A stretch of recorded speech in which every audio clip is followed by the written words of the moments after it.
Something to Talk About with Dr. Fight, Brianna Murray, and Elle Ellis. A weekly roundup of current events and what's happening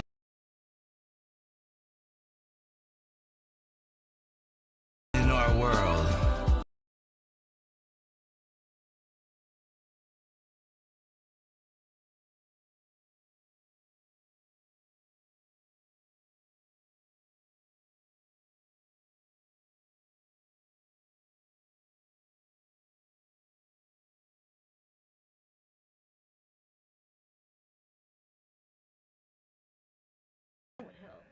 Oh my God.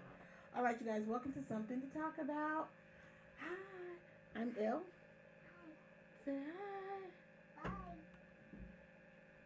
Okay, Dr. Fight is going to pop in a second, and then Brianna will follow him shortly. Oh, all right. So here I go. So here I go.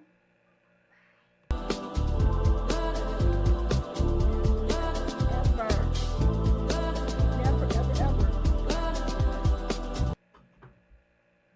never, ever, ever. Can you hear me, Dr. Fight? Yes, I hear you. We're Brianna. What? No, it's not. Hmm. Where is Brianna? All right, you guys. Ooh. Okay, so Brianna's not here yet. She's coming in. I gotta fix the sound. Dr. Fight, you up? You say I can't what? hear you. I can't hear you. You can't hear me. Well, my mic is working. I see the little green dots moving.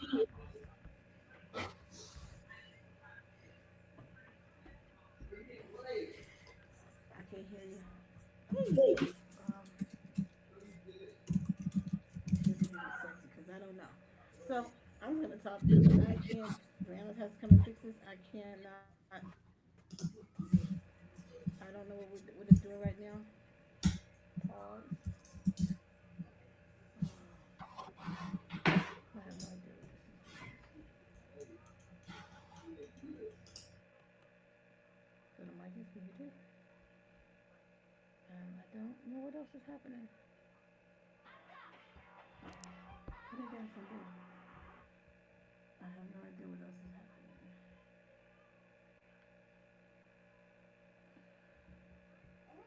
Hmm? You don't want to get in either?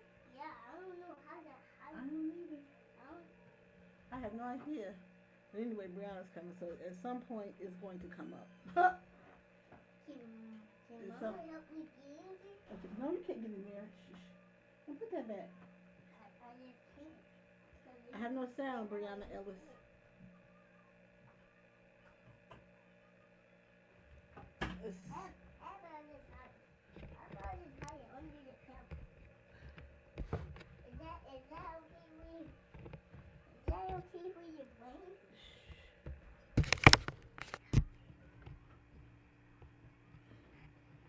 I have no sound. That's why I can't hear me. I have no sound.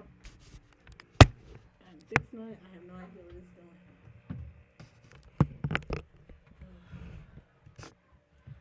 That's all I want. I don't know what it's doing.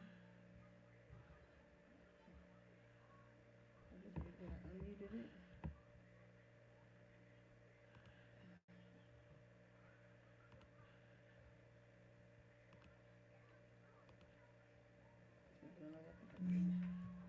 Woo. Hello? Still not the duck fight. Hello? Who is it? Try now. Hello? Still not the fight. Me Hello? on me. What? Why is it Try so now. loud? Hello? Still not the fight. Hello?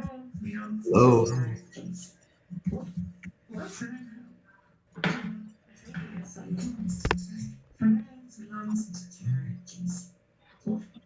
What?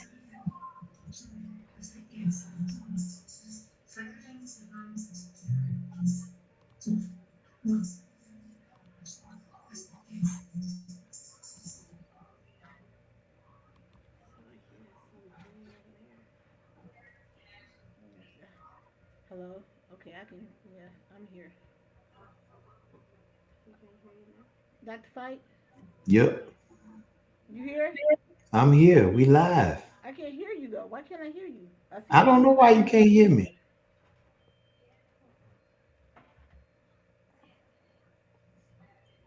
You got technical difficulties on your end. Dr. Fight sound up. Turn Dr. Fight sound up. Dr. Fight sound is right. Hold on. Let me see here. Dr. Fight? Yes. I hear you. I can't hear you. I can hear you. You can hear me? Yes. He can hear you. And we live. But I can't hear you. But we live and you doing all this on live. He's live. You should have did all this before you went live. But I can't hear you. But I can't hear you. Okay. He's live. What? He can hear you. But I can't hear you. Okay.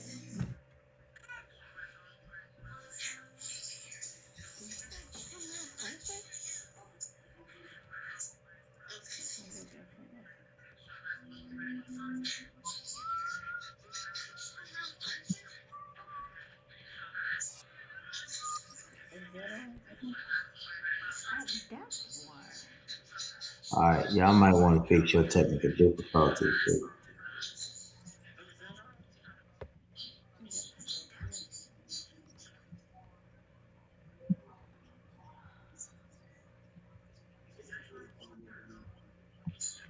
I'm ready to rock and roll. Got some good jokes today. Okay. Well, hold on. Tell your mouth out funny today. I'm feeling funny.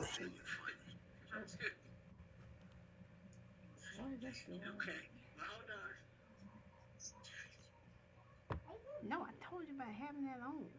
Having what on? You had the radio on. Hello? Hello. Oh, well, hey, Dr. Fight. Well, hey, welcome to the broadcast. Listen, you know when I'm working on other stuff, I get stuff all mixed up, so Brianna has to come in and always fix my mess. That means that's why I asked as soon as I got here, where we on an ad? Because we ain't going to get this show started for years. I'm looking, I hear the background. You got a whole nother thing open with the thing playing. I'm like, what is that? I'm sorry. When I'm working on stuff, it happens that way. I'm sorry. What you all want me to say? Here's the thing. If you got to play music, play it off your phone. Don't play it on It wasn't music. I was doing something else. But anyway, whatever. I don't care. Do it over there. Whatever. Okay, I'll stay in my lane. I'll stay over here. I'm fine with that. Sometimes I just get a little experimental, and I want to experiment with some stuff. Well, don't experiment. I told you that last week. Okay. All right. She likes to experiment when I'm not here. I told you about experiment when I'm not here. It always leads to more work for me. Okay, I'm sorry.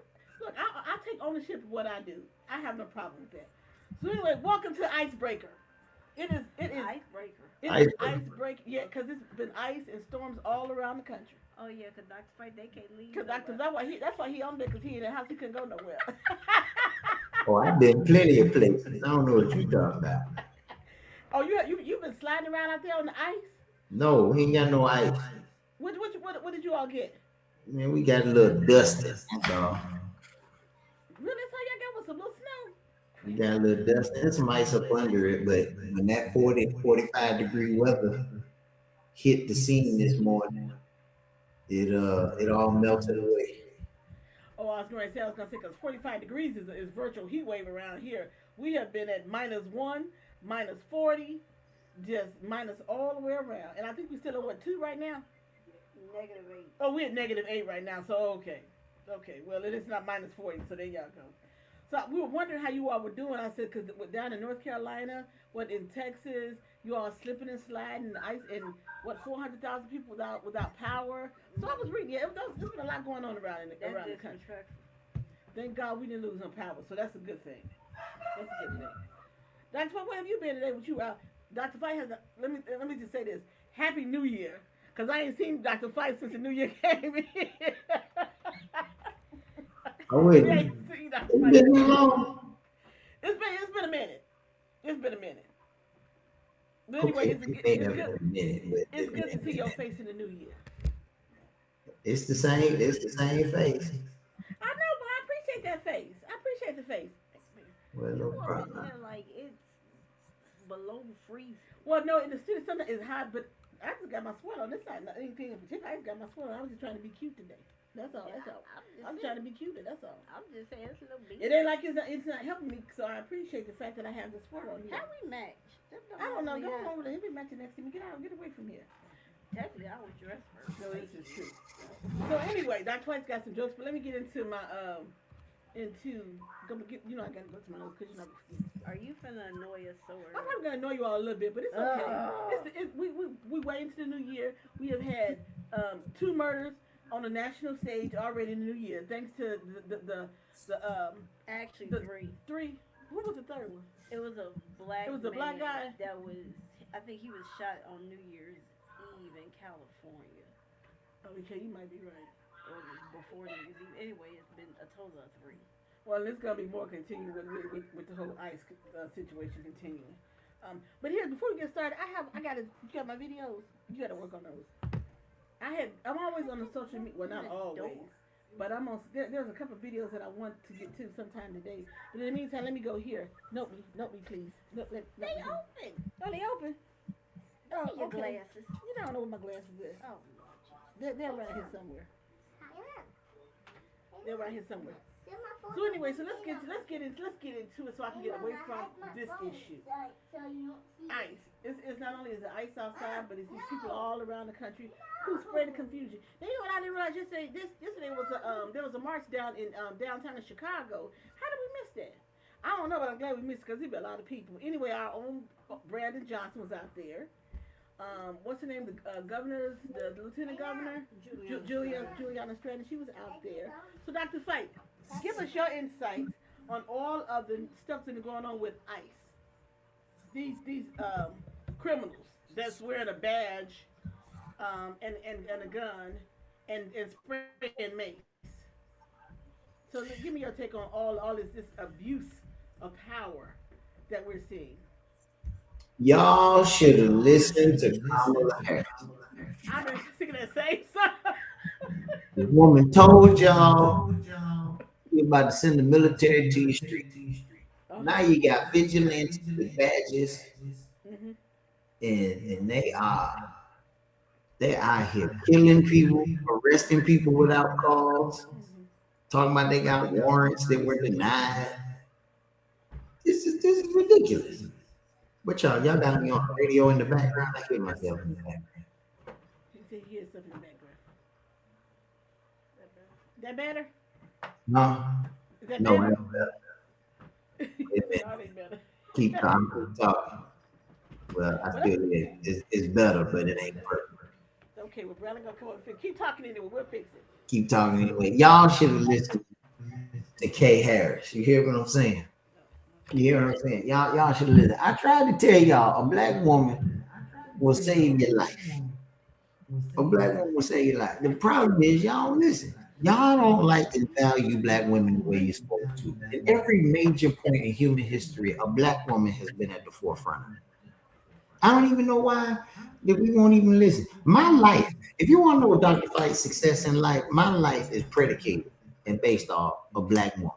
Matter of fact, I got my doctorate degree right now because of 2 very influential black women. Number one, my wife. Because I was laying on the couch one day minding my business and she told me, you need to go back to school. And so that's number 1. Okay. Number two is Mary Love. Mary Love was my reader for my dissertation, and she helped me in a valuable way get through the process. And so I want to thank her also. I forgot. I can't forget a third black woman, Kimberly Johnson. She was my editor. Lord have mercy. I'm telling you, if it wasn't for her, woo, I would have flunked out of school. Black women are essential to the fabric of the soul of America, of the fabric of society. And we don't value the way we should. But we're going to learn. We're going to learn one day. What Dr. King said, one day. One day. The true something for this nation. We're young. black and white can play together. Yeah. Ain't that something he said? And everything Dr. Fight is saying is true. Y'all gonna learn about black women, and sooner rather than later. Sooner rather than later. And every day I see a couple of different white men on social media talking about what Trump has done, talking about ICE and the fact that they're just unruly, you know. And here's what I got to say about this, and it's not to all white folks, but to so many of you. You all lived in your own bubble. It was a separate bubble that you decide you were gonna live in, and not worried about the black people that they were killed, and worried about the migrants that they were sending back. But now it's at your front door. So what are you gonna do? So now they're not only just killing black people, now they're killing white folks. So what you gonna do? So now you're outraged, and you should be, but you should have been outraged when they were killing everybody else and stringing black folks about from the trees, and you should have been outraged then. So do I have empathy for you? Of course I do. Of course I do. Because this man just recently died. He was helping a woman that was falling down. That got pepper spray. Right. He was helping her get back up, and they came and jumped on him. And every time I watch that video, I've watched it at least 5 to 6 times in the last couple of days. And it was like, how many do it take to subdue one man? When you a chicken, a whole lot. I mean, it was like, man, this was one man, and he wasn't even a big husky guy. He was just tall, but he wasn't even a big husky dude. And they all on top of the man. It's a ridiculous. And what I found him funny, not funny, but I was reading an article before we came on. You know, the actor John Stamos says he normally stays out of political stuff, but he says I cannot not speak anymore because he said no matter what they say, my eyes know what I see, and I'm seeing people who are being murdered for no reason, just for voicing their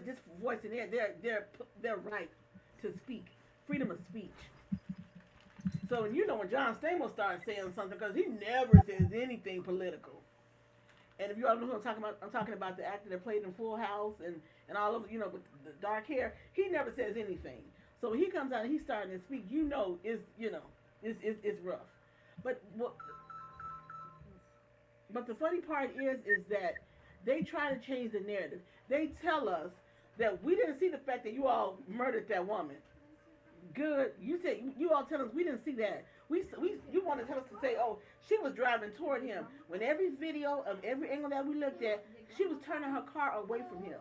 But he got in front of that car and he laid on that hood. He murdered that woman. He murdered that woman. Now so we didn't see that either. So we didn't see the fact that nine agents just jumped on a man and murdered him. The man said he had a gun, but in fact he had a cell phone in his hand. But he did have a gun. He had it was legally registered, and he had a right to carry. So what are we seeing or hearing that's not right? Make me understand, because you can't even make me understand. I take that back. Forget that. That's like your thoughts. I don't know. I said what I said. Y'all don't want to listen. Y'all want to listen to black folk. As a matter of fact, I was gonna say this video later, but I think it's very important. You want to put a video up there? I think so. Okay. We missed Dr. Fight video, didn't we?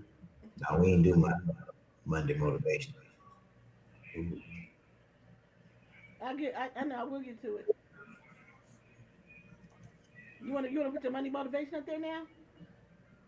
No, I ain't ready for that. Okay. Okay. You got the video? Oh, you got it up there? Yeah. Okay. Let me add it. I got it. That's why I got the video. Look at God.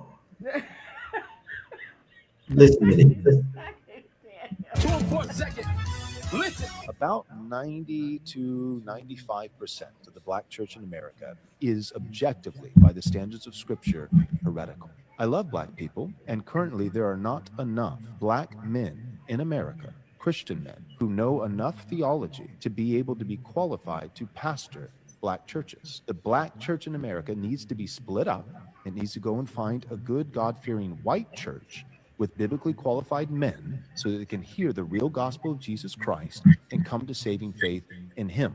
You say that 90 to 95% of black preachers preach heresy with no proof. You didn't provide any sources, no proof, nothing, right? When you say something like that, let me help you. You're not exposing error. You're revealing fear of voices you cannot control. Hear this. If intelligence disqualifies black preachers, the data disqualifies your accusations. Listen to me. Here's a source. The National Congregation Study, 2018 to 2019, says 43% of black preachers hold graduate degrees. Hear me, listen. Compared to the 41% of white evangelical lead pastors. This is what the data says. Here's some more data from the National Congregation Study. Over 67% of all U.S. lead pastors have attended theological school. Hear me.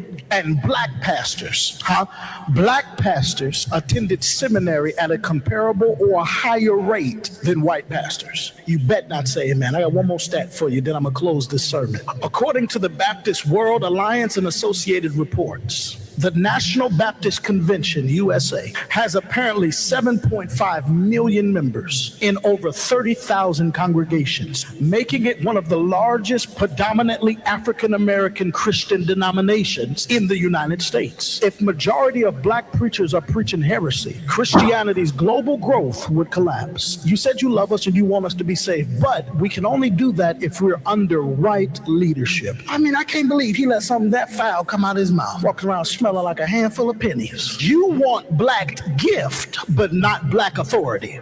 Got it. So let me close this message by giving you the title of the message. The topic of this sermon to this brother that made the video is, what is a chessboard without black spaces? A chessboard without black spaces is not unity, it is unusable. Wholeness requires contrast, not cancellation. You can't move the black spaces and still call it a board. But let's say you can erase the black. You won't get peace. What you get is a board where nothing can move. But if you're too simple-minded to understand what I'm saying, let me say it this way. Tendenism ain't never been tendenism without Unc. Okay then. All right then. I was wondering where you were going when that video first played. I was like, wait, hold on. Wow. And then we got into the real meat of it. The clapback was clapping for real. Jason Crawford, I take my hat and my hair off to you. I'm telling you, you truly hit the nail on the head. When somebody sent me that video. When I started watching, my blood pressure started getting up, my temperature started to rise, and I started thinking in my mind, how can I respond to this foolishness? Pulled out my little pen and my little notepad, and I just started going at it. Then the video shifted, and I was like, okay. Oh, I like that.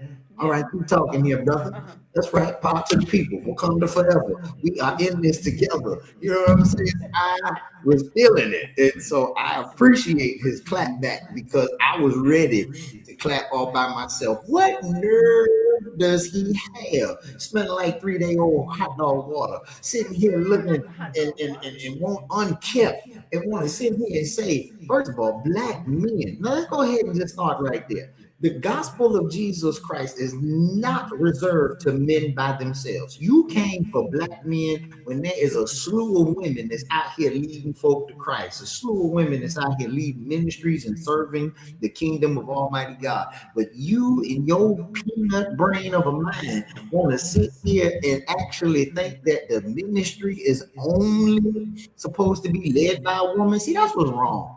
That's what's wrong with white men in America today. They feel like they are becoming extinct because women are growing and becoming more and more valuable and important than they are. Men of different ethnicities and races are starting to outnumber them in the business world and business field. People are out here tap dancing into the real estate market and making generational wealth for themselves. And there are more people that are starting to gain money with different ethnicities that is making them look like that they are not doing anything. But you know the difference is? The difference is that these individuals who are starting to surpass them are actually working for what they have. These white men have inherited what they have, and so they're dumb as a doorknob, and they don't even have Lord. to, they don't even have to work to be able to get their wealth. Their granddaddy or their father passed down the business or gave them a loan to be able to do something. I wish I had Donald Trump in my congregation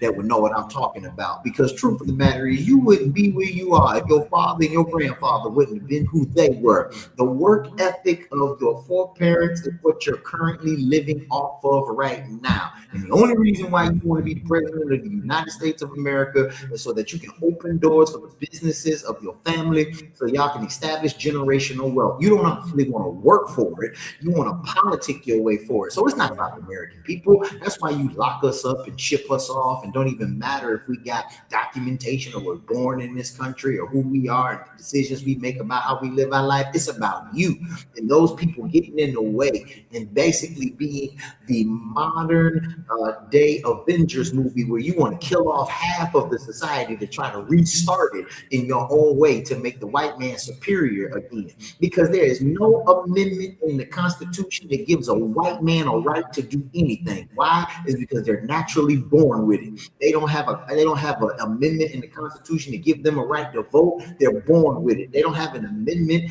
treated equally and fairly because they're born with it. That you got to understand your white privilege gets in the way of your being able to see this world in a rainbow, but you look at it through rose-colored glasses. All I'm trying to say is step aside, because if Mary could carry Jesus first, then a woman can carry the Bible and preach the gospel before anybody else. I'm not running for nothing, but I approve this message and I rest my case. Well, that was my Sunday sermon. Amen. Look, we got to a point. I was gonna bring it up. I have never seen such a more stupid group of men in my life. They are stupid and they are weak. That's the other part. I mean, because to stand behind someone like the thing, I can't even say his name, the thing that's sitting in the Oval Office, the occupant. I have no respect for you. I have zero respect for you. There is nothing you can say to me that would get me to understand why you stand behind the occupant. I cannot. There's nothing. That's why I've been saying for months, there's nothing you can say to me to say we can have a discussion about it. We can't talk about that because I'm not going to be civilized when we talk about that. Oh, I'm never civilized. And so, as we were speaking, when the guy was speaking, he was talking about he was saying we need to get some men that's educated, that knows about theology, and I'm like, there's what is the percentage of black men that go to college that takes up theological studies? It's way more than he could ever think of, because there are a lot of white men who they don't even have that background. They don't have that education. And don't you have to have that education to? Well, I think you're supposed to have, but I don't think Joel has it. I don't think Joel Osteen has it. It depends on the denomination. Yeah, I mean, Joel said he did a lot of stuff behind the scenes, but I don't think he had theological studies like that. Now he may be studying it now, but I don't think that was his degree is in. But here's the thing. I can still listen to that. Well, I can't listen to the one that took over their daddy's church, and now you brilliant. That's what I know. You have the one. I mean, I don't really listen to. I don't know. I mean, when I listen to somebody, I gotta know what your background is. What your education is. That's me. Because a fool can't talk to me. Not a fool. Yeah, a fool can't speak to me. You cannot discuss God with me and religion, and you have no background. And even if you have a background, I need to be able to go and look in my Bible, look and say and verify whether you telling me the truth or not. Because I just don't take man's word for anything. I have to have my own proof. You can tell me, and then I can go back and research it and verify. Joel Osteen got a high school diploma. He attended the most evangelical school in this country, Oral Roberts University. And he didn't even go for theology. He went to Oral Roberts. Here it is. Face yourself. Put your seatbelt on, because I don't want you to get too upset. He went to Oral Roberts to get a degree in radio and television. Yeah, right. Yep. Now, he never graduated. Never graduated. Never Hear me what I'm saying? Never graduated. In an interview, when Joel Osteen was asked about his theological education, he said he received hands-on training from his father, John Osteen. Okay. So he He worked behind the scenes as the producer for Lakewood's television Yeah. broadcast for 17 years. Help me out here. So he got all the church, the big church. Oh, the mega church, the mega And million. he studied what I studied. Right, exactly. And he didn't even graduate. Now I didn't know he didn't graduate, but I know he said he worked for years behind the scenes, Yeah, helping his yeah. daddy sound good and all the other stuff. You could be a pastor of Lakewood. Ain't that about something? But and that's the difference. They want Wait a minute. black folks in general have to be twice educated, and they get handed stuff. They get handed things. We have to work 3 times as hard, have 5 times more money, and everything just to accomplish. I can't believe it. Yeah, I didn't know he hadn't graduated. I had assumed that he had graduated and had a degree in it, but I knew he worked behind the stage. No. Here you go. This is my Bible. I am what it says I am. I have what it says I have. I can do what it says I can do. Now I don't know the rest of it. That's all I know. I know, I do know it because I do listen to Joel sometimes. But I didn't know all of that. I didn't know all of that. I didn't know that he hadn't graduated. See, But now this I'm looking- becomes by now which if I want to, I'm standard. looking at your side of it. Now I'm looking at your side of it. But and Joel always speaks about prosperity. He never goes into the meat of scripture. I know why. He does not. He does not. Because he doesn't have the knowledge. He doesn't have the knowledge. Yeah, he's got my knowledge. Now that's why I said Oral Roberts. You know, back in the day, your parents was all into Oral Roberts. It was a whole bunch of black folks that was into Oral Roberts back in the day. I know some of my relatives in the day used to send money to Oral Roberts in the church back in the day. I'm telling you, all of his books got to do with favor, prosperity. You They know, do. all of it. I think his latest one, no, not his latest one. I think maybe one of his first ones was Your Best Life Now, New York Times bestseller. Oh, okay. Yeah. Well, you know, and sometimes Joe's message is okay. You know, sometimes I can get into the message. I'm okay with it. But I have to know where. But now I have to know where it's coming from. I'm never okay with it. Technology. Listen, I've studied this my whole life. I tell my students, my whole life is about it one book. Mm-hmm. Every time I get up and get in front of people and talk, it's from this one book. And when you take this book and you got shoddy interpretation of it, it's disrespectful to me. It's disrespectful as an educator and as a practitioner of the gospel. It is disrespectful to chat GBT your way through a sermon, to sit here in front of millions of people and promise them that they're going to get their best of life now. That ain't what God trying to do in this book. Yes, that's true. Name me one character in here that got their best life now. Let's start from the beginning. Adam and Eve. They had the best chance of having the best life, but they ruined that. You want to know why? They passed by all them other trees just to get a tree that God told them not to get to. Yep. And then they got kicked out of the garden. Yep. I can still kick her out. You think the Lord was giving them their best life when they were being disobedient? No. Okay, wait a minute. Maybe it's Job. Job had his best life. I mean, he had all the money in the world. He had 10 great children on the honor roll. He had a fine wife. She was the ebony woman of the month every month. I'm telling you. Here it is. That she is off the charts. But then the Lord was holding an annual conference and the devil shows up and they have to wager between the two of them, and between 24-hour time frame, Joe lost everything that he had. You think God was trying to give him his best life? He shaved off his head, ripped off his mantle, and got to the side of the river and said, "Naked I came into the world, naked shall I return. But blessed be the name of the Lord." Then he said, "The Lord giveth, and the Lord taketh away." Oh God, I could teach that whole thing by myself right now, but I ain't got time. We got other topics to talk about, but it wasn't his best life now. I'm tell you that right now. Man got naked and said, I'm ready to go back to the Lord. That don't sound like a good day to me. Don't sound like a good day to me at all. Okay, maybe that's Old Testament. Y'all may be New Testament believers. Let's go to the New Testament. Let's deal with Mary and Joseph. They about to get married. They about to get married, have their best life, or they're about to have it. But then the angel shows up and said, wait a minute, you're gonna miss your monthly and you're gonna get pregnant. And then now at the same time, I got to go talk to Joseph, because what man gonna marry a woman who think is a virgin, but now she ended up Right. You done lost your everlasting. That's a good day. That ain't a good day. That ain't a good day. I mean, I'm just saying like we want to sit here and have this idea that God is giving us roses and wonderful platforms. That is not what God is doing. That is not what he's doing. God is the kind of redemptive God that he can take you from wherever you are and still use your leftovers. I just preached this on Sunday, so I know it's good. It's still fresh on my mind, because truthfully, God is the God of leftovers.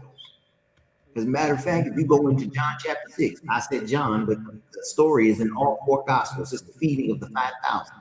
There is a lad, as the Bible tells us, that has he got 2 sardines and 5 hush puppies, and he gonna take these 5 hush puppies and these 2 sardines and feed 5,000 men, not counting women and children. So theologians believe there's roughly somewhere north of 20,000 people, somewhere south of about 12,000 people. So here we have it, between 12 to 15,000 people got to eat 5 hush puppies and 2 sardines, 2 pieces of tilapia, and 5 small hush puppies. He was saving these up for the That's time. right. Right. I mean, he got catfish. 4 loaves of bread. He got, first of all, it's barley loaf. This ain't the kind of loaf that you buy from the grocery store. No, this is poor man's bread. This is Maddie's bread. It's poor man's bread. It's a little boy that's got a Jewish lunch, and he takes it. See, the shout ain't even take it and multiply. That ain't the shout. Not for me, it ain't. Look at the shout. The shout is the disciples. Jesus told them, not everybody full. Done got everything they need. Take these baskets. Each disciple got their own basket, and go get the leftovers. See, that's where the shout is right now. And that's where the church is missing its purpose and call in this next season, because we don't steward the leftovers well. See, we leave the leftovers because we've been living with a silver spoon in our mouth, and we privilege and we look down our nose at leftovers, but leftovers will bless your life. See, when we took they filled 12 baskets full of leftovers. And look at the shout here. Each disciple got their own basket. Now, okay, if you don't shout, let me give you the process. A little boy gave the disciples his lunch. The disciples gave the lunch to Jesus. Jesus took the bread, blessed it, broke it, gave it back to the disciples. The disciples gave it to the people. The people gave it to one another. Now the disciples hadn't eaten yet, but each disciple get their own basket. It lets you know that they that wait upon the Lord. See, I ain't got to have what you got, but he got something left over for me. That's why you don't. Matter of fact, let me say it like this. I'm done talking. Let me say this one thing. I'm done. Leftovers taste better the next day. I was going to say the same thing. Absolutely. Yeah. Oh, leftovers. Let me tell you something. I know. I used to be poor before, so y'all bougie people don't know. Let me tell you my testimony. Yeah. Leftovers taste better. Spaghetti tastes better the next day. I don't care what you say. Banana pudding tastes better. Gumbo tastes better the next day. I don't care who you're talking to. It's because the flavors take a little time to get in there and get mixed. And by the time it marinate, go in the refrigerator, come back out, and it doesn't set for a little while. You put it in the microwave or the oven, and you pull it back out, and you're like, is this the same meal from yesterday? Yes, it is. It just tastes better today. See, this is the reason why theology is important. Your banana pudding, you don't even eat it after you make it. You nope, put it in the fridge. I put it in the fridge and I let it sit overnight. And I said, now this banana pudding might taste right. It's been sitting for about a day and a half in the fridge. If I don't touch my pudding until it's been sitting for a while. And the same thing, right? When you do spaghetti and you heat it back up, all those ingredients that you put in the day before, they've all had a chance to marinate in their own juices, doing their own juices, and it all tastes good. There you go. So when people say I don't do leftovers, I'm like, poor you, because I do them. All right. So we're going to continue to watch. I've got this one last question before I move on. Do you think it's fair? But this is what I said too. They said the black folks don't get involved in the situation, and we have been saying for months and months and months, this is not a black person issue. This is the white people issue. With the whole Trump and all this, I still say, we're gonna get involved because we're saying people who stand by anyway. But to all you white folks, you better be on the front line. You exactly. I'm in the back. I'm not having you help you out on the back end or in the middle somewhere. I'm in the back. But you're gonna have to be on the front. You're gonna have to be on the front. Cause you all put that in there, so you get it out. Look, and I can tell you, all of the ones who are talking about Trump, that and they are. Let me tell y'all something. We remember back in the early fall when it was the big protest, right? And in areas of, cause we live in Indiana, and in areas that are predominantly white, they usually don't like to see us visiting or whatever. Man, they were lined up on the street. You say what now? But I can guarantee you the majority of them had voted for Trump. No. But they were out there and they were waving and blowing. I was like, wow, really? No, I got better. The best one now, you go in the store and they talk to you like you their best friend. You be looking like, what's wrong with you? How you doing? Good morning. You looking like. They know what's wrong, and I just look at them and say, hello, how are you? Because it's like that smile and nod, because I know why you speaking to me, because otherwise you probably wouldn't, but I know why you talking. So, okay, I'm going to say hi to you. I do too, but it's a little scary. Because you looking like. It ain't scary to me. Or you in the aisle. I was like in the store the other day and I was down there and I couldn't reach something. The man's like, oh, I got it for you. Don't worry, it wasn't that high, but I could have got it with fingertips. But nice dog, Caucasian man. Here's the thing: we can't judge all white people by what. It ain't all of them, but and it's not all of them, but it's and mainly it's the uneducated white men. You got to put my video. I got to show you my video. Or I think I still got the video. Or is he called the uneducated 3T? That's what he called them. Anyway, I got some videos we're gonna get to today, but I gotta get to this next topic. Work on my videos while I'm doing this. So Kanye is back in the news, people. Oh God, Kanye is back. He is back. Now I can't say anything bad, but he did come out and say, is he on his medication? Yeah, he's back because he want to apologize. Oh, so he want to apologize to all the anti-Semitic things he said about Jewish people, and then he went on to say, you know what, I'm sorry, I was off my medication. I have bipolar. So he went on a whole apology tour. And apologizes. So maybe could it be that you seen these people that's being murdered? Maybe that decided to make you go back on your meds. But my question would be, how long were you off your meds? And if you were off your meds, you definitely couldn't be around my children. And he been off his meds for a good year, if not longer. But a good year, I know for a fact he's been off his meds. When you sent me that, I said he back on his medication. Yeah, and I said, now this is the people. When you read the letter, this is the person that people know Kanye to be, not this Jew-hating sociopath that he turned out to be. So so Kanye, listen, I've never really been a big fan of your music, but I tolerate you.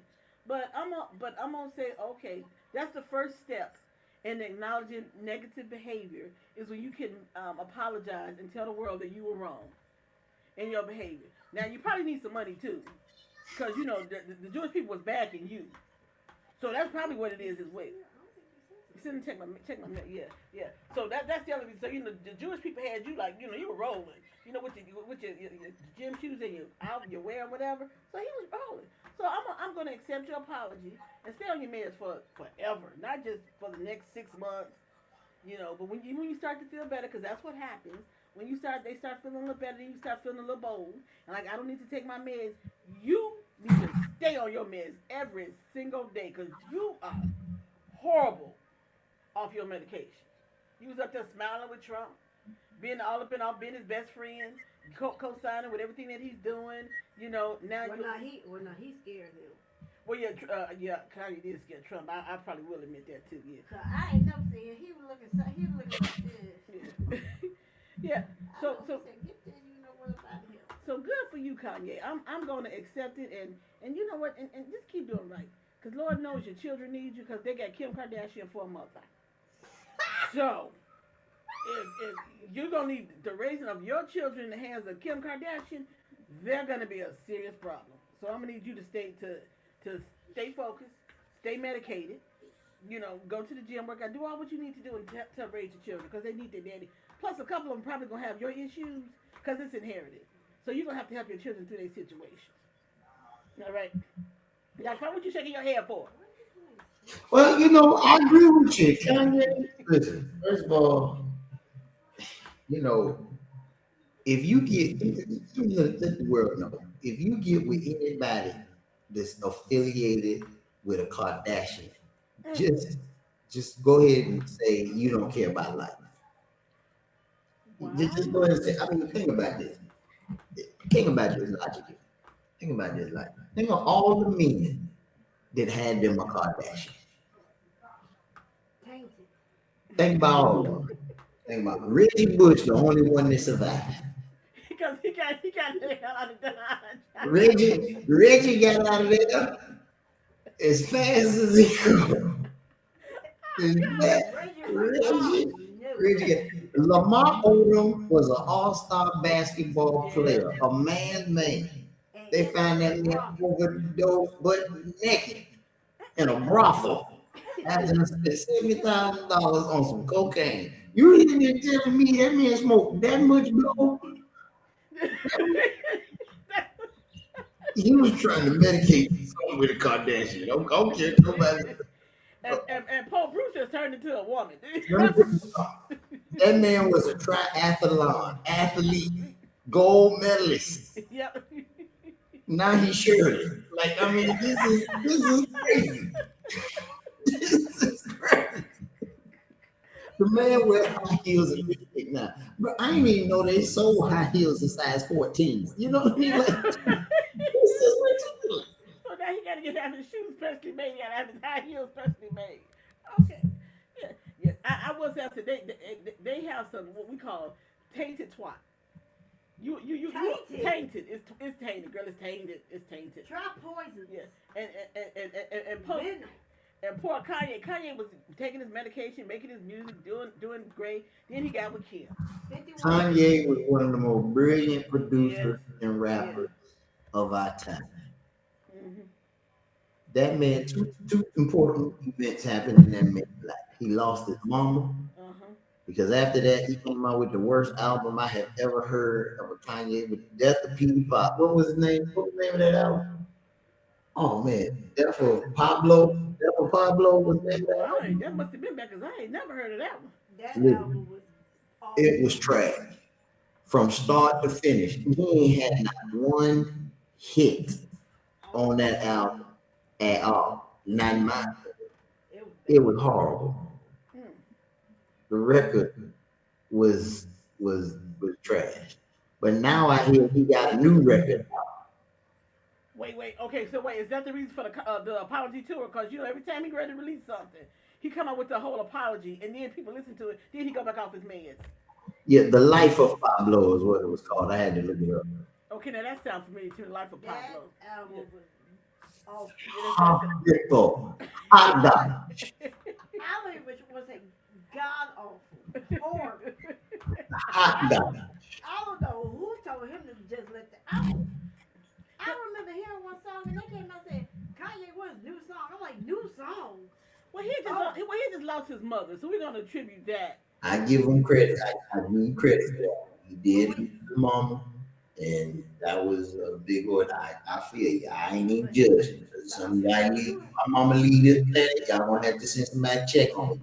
I'm gonna tell you right now. You're gonna be good. But the second part of the events that happened in his life is Kim Kardashian. Now you mixed it with your mama and being married to Kim. I mean, think about it. The girl was with Ray J. Well, this is the thing. I used to follow the Kardashians when they first came on, and that's when I first saw Kanye, and I was like, "Who is this?" And then he started wanting to dress her and help her out, and Kanye had been out for years. Yeah, but that's what I was really paying him attention at that point. I mean, when you think when he first came out, you didn't listen, but when Kanye first came on the scene, Kanye had hit after hit I mean, I just kept hearing people talk about him. I didn't really know the music. I just kept hearing people talk about the him. man did a song with his jaw wired shut. Okay, well, you see, I didn't know Kanye like He that. had that song. It was with the college dropout. He had Jesus Walk. I mean, he just was on fire when he first came out. And you know, see, this is a good lesson. Some people just cannot handle the fame, the notoriety. They just can't handle it all. No, he was fine. It was really when his mom passed away that started it, and then Kim. Well, yeah, that's because mom kept him on his medication. That's what the thing was. Mommy was a doctor, Yeah, mama kept him stable. So when he lost that, he just lost the ground from underneath him. And So then, that's what and that then you was. go get the tramp wife that didn't help matters. Right, that everybody didn't have a turn. She's like the Golden Arches, you know, just drive on in. Oh no. That's who she is. And then he tried to make her into a woman. He tried to make her look like a lady. Now, Or look like, and that just wasn't happening. Now I know your mama told you, boy, you can't turn no hoe into a housewife. And speaking of ladies, or not so ladies, you all know that thing is married to the occupant, well, the other occupant, the female occupant. You know, she's got her so-called movie coming out this Friday. Ooh, trash. Now, I can't waste my money even going to critique the crap. I just ain't gonna do that. They said it is horrible. Oh, so some of the previews. Well, because really, what did she have to say? She was one step away from being a hook. What is that? What in the world? My God, what is he doing? Oh my God, what is he doing? Oh my Lord. He sound like the mother in the church when she holler out. I was like, what in the world? Oh, so anyway. It's a sad day.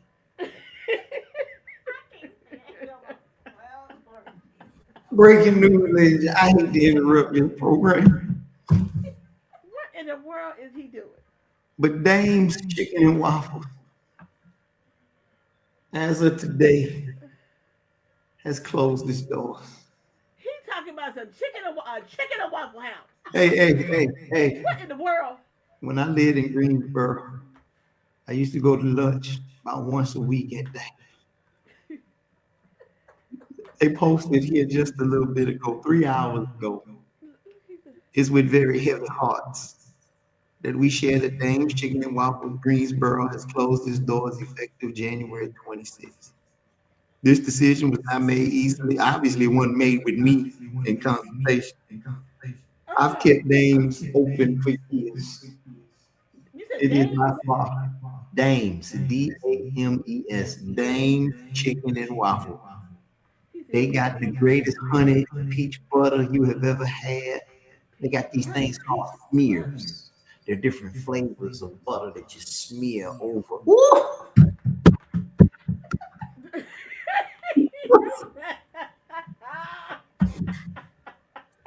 Glory!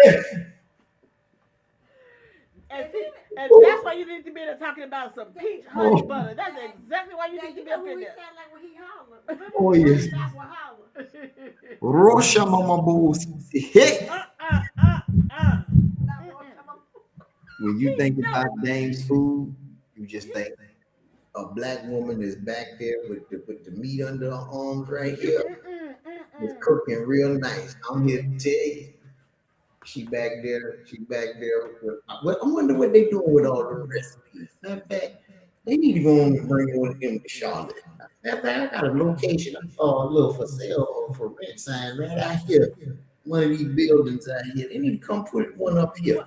Well, is that the only location that they have? I don't know, but I've been to. Well, maybe you should try to buy into it. Buy into. But- They closing their doors. Ain't nothing to buy now. well, you can still maybe buy the recipe. I'll make my own little peach butter. I ain't never heard of peach butter. I have never. First of all, I don't even like peaches. But peach and butter. Yeah, I don't eat peaches after that.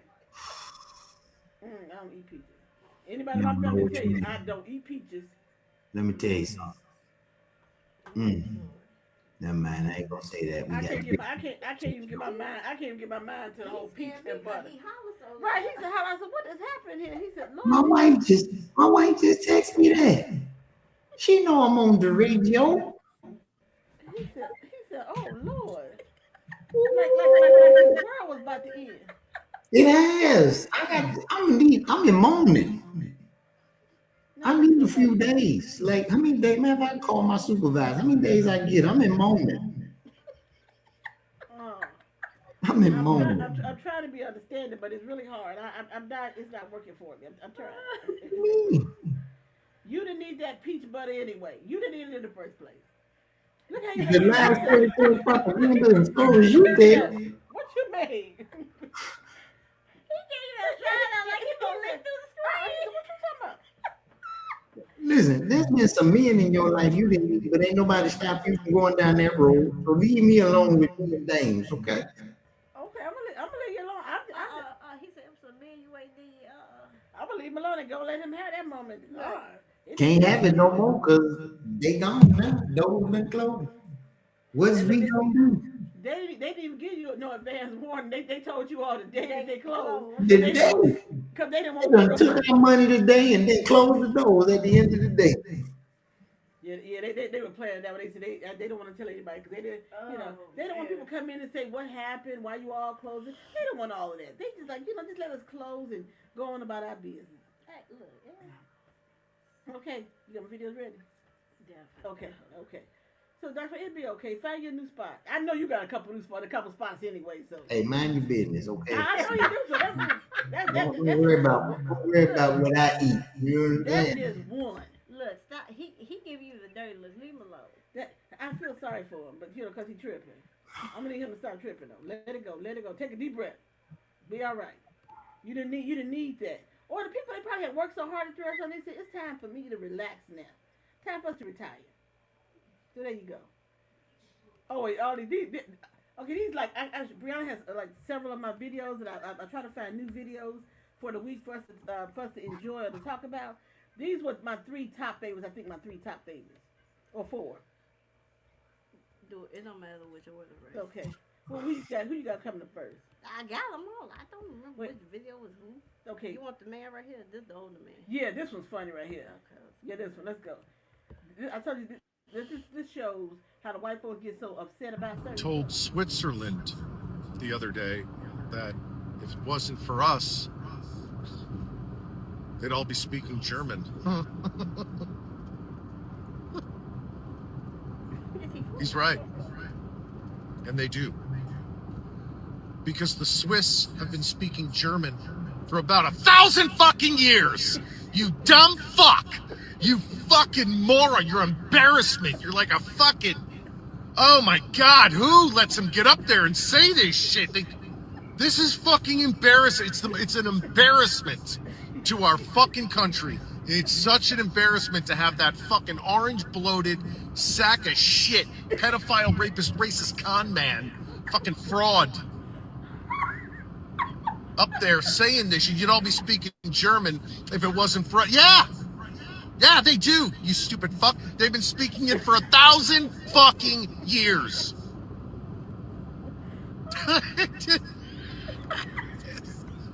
Fuck! Right. He's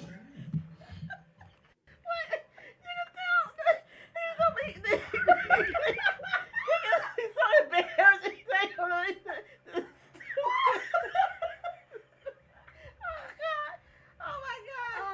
That look, y'all need to warn me. I got my computer all turned up. My daughter about to be over here. Lord have mercy. That man was about to have a heart attack.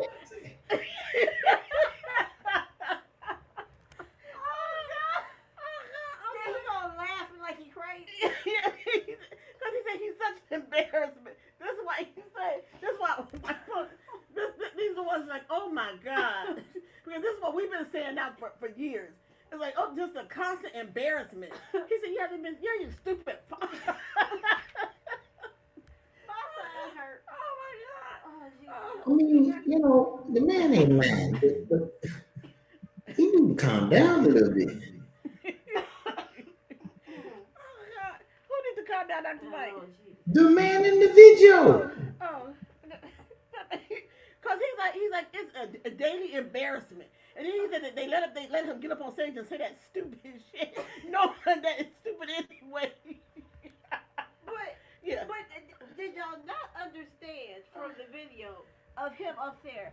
The man couldn't say a Caesar benefit, okay? You going back to that one again? Because I saw it. I was like, oh my God. Oh my God. I laughed because I said Brady is 4. Brady's vocabulary is so much larger than his that it's frightening. And this stupid idiot, and that's all I'm saying is that he's stupid. And then they go around and try to clean up behind him. It's impossible to clean up the stupidity. Well, he It's didn't mean, impossible. well, he didn't mean that. Sure he did. Oh my God. Yeah, that My man, side hurt. Yeah, I laughed. I was crying. This man is crazy. My side hurt. That's why would y'all like to see it again?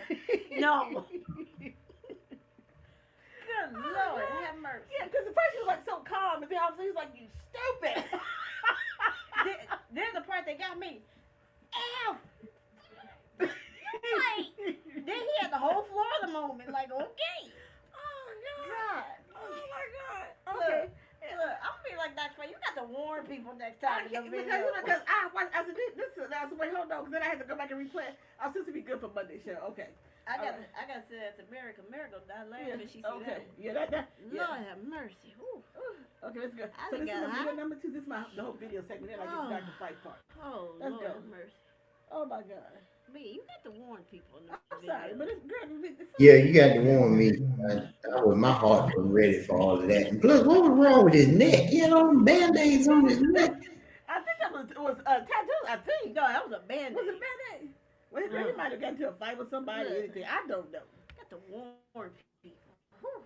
I told y'all was gonna like it. Latino immigrants are scary. If you're white and you think that Latino immigrants are coming to America to grab a bunch of little kids and put them in a basement, no, that's your thing.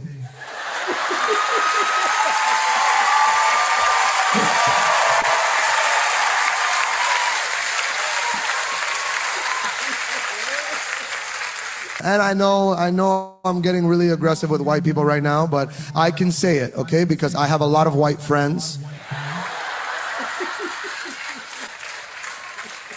And they love me. They're cool with it, so be cool, okay? Remember this. Remember that Latinos do fun, exciting crimes. What's a Latino crime? Be racist for a moment. What's a Latino crime? I'm driving the plane and it has a little bit of cocaine. That's a fun crime. That's a fun, exciting crime. So let's remember this when we judge and when we put blanket statements on the Latino immigrants. Remember that. Remember that Latino immigrants do fun, exciting crimes that belong in movies.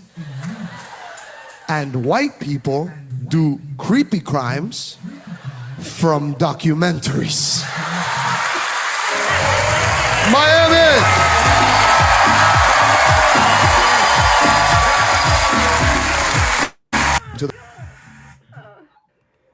When I saw this video, I thought about you, Dr. Fight. No, he got me what he said. That's your thing. And he ain't lying. They do get people. You know, I thought about. When I saw the video, this would be a joke that Dr. Fight would tell. They do, but That's what I'm saying. Like, y'all remember when Donald Trump was saying he saw on the news that these immigrants was taking your cats and dogs and putting them in their refrigerator. I was saying back then, I said, Jeffrey Dahmer did that already.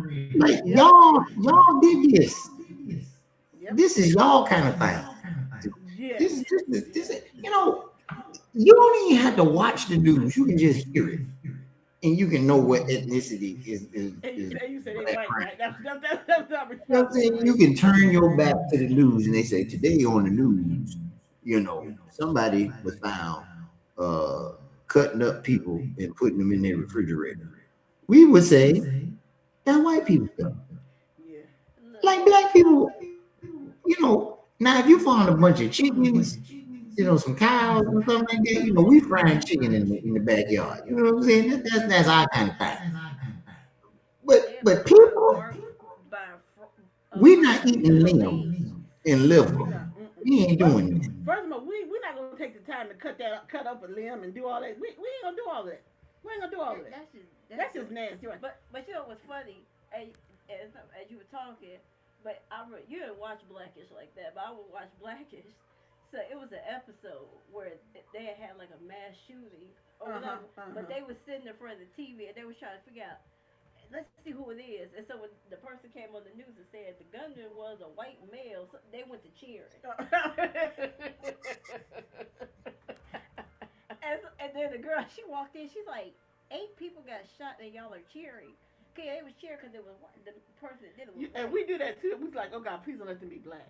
When you hear something horrible, be like, please don't let them be black. And that is the first thing. When you hear like a mass shooting, you like, oh my God. Right. The only mass shooters that I can remember, it was a father and son that was back in the day. It was a father Lee, and son. Malvo, and what was that boy name? Oh, you remember it? Yeah, that's what I'm telling you. Yeah, they were the only 2 black that I can recall that were on a shooting spree. They were father and son. They was not father and son. Well, it was a father and son. No, he was his mentor. Okay, well, same thing. Not really. I hate y'all. Shut up. Get to the next one. I get that was my last one. No, I got that. Yeah, well, Oh okay, my God. Okay. John Lee Malvo.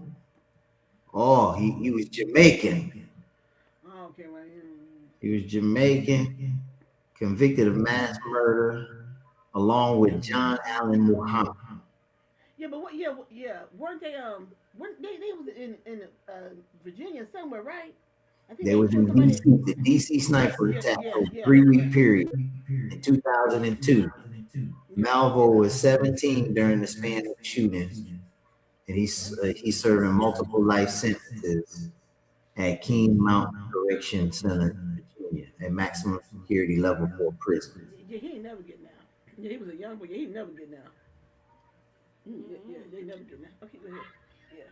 Yeah, they killed 10, injured 3, and They were just picking people up. They weren't picky where they were, like at a service station and somebody in the. So somebody look at them wrong and they shot them? People that don't know, they were just like anywhere at any time. Wow. All right, last one. That's why people are scared to go out. I see they want to tear.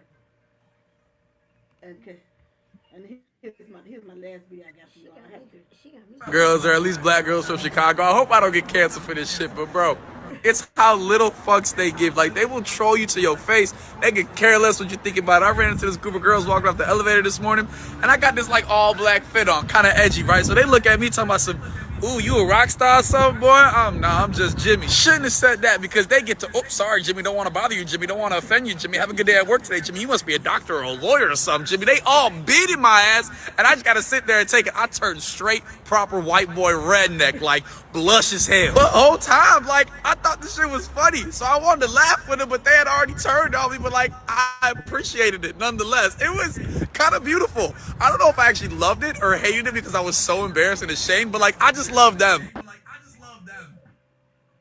There you go, Jimmy. Jimmy said he was in the elevator and the black girls, and you know you will do that with a group of black girls. They will do that. He thought I was looking fly that day. You know, I got on my black sweatsuit and everything. But they love us in general. That was sitting there. That right there, that's gonna make him date number black women. That right there, I look to his parents know.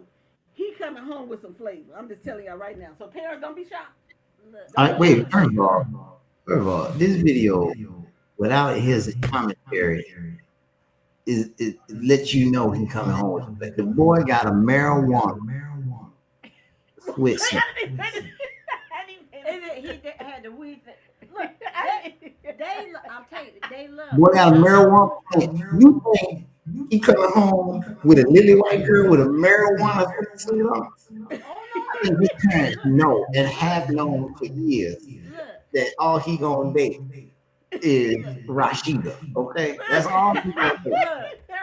Look, I remember walking through. I was walking to class. It was a guy. I guess they were selling something. He looked at me. He said, "I got good credit and I make 3 babies." Oh, kid you not? That's what he said to me. I was like, "Oh my." There's so many problems with that statement. How you think I feel? So many problems. Mind you, is business people walking around, because the school I was in like a business thing, is business people walking around, other students, and he yells this out to me. I turned red. He said, first of all, I got good credit, which means without even knowing if he's Caucasian, this is the inference of it right off the gate. He's white. He fits the stereotype when it comes to credit. Then the number two, he makes pretty babies. How have you tested this theory already? So how many pretty babies you got out here, sir? Your credit can't be that good with all these babies walking around here that you think is pretty. Like, but he was selling weed though. That's what he selling weed. No, he was saying they were doing like some kind of project or something. But it was me and my friend. We walked past, and I thought he was talking to her. She like, no, I turned red. My friend just cracked up laughing because I'm like this behind my hands. I'm like, oh my god. who said he made pretty babies? I'm looking like, okay. I mean, he wasn't bad looking, but he just killed me because you just. I'm like, oh But my God. you in Chicago too with a whole bunch of people just looking at you like, oh my god. No, I was in the building. That would made it worse. If I was on the street, I could have ran. I remember you did tell me that. I was like, he said what? I was like, oh. I turned red. My friend, she was looking at me. She's like, hey, I was red. Like, you could see the red. I was like, oh my God. Wait. Okay, so play Jimmy again. I gotta see Jimmy's shirt again. Wait, play Jimmy again.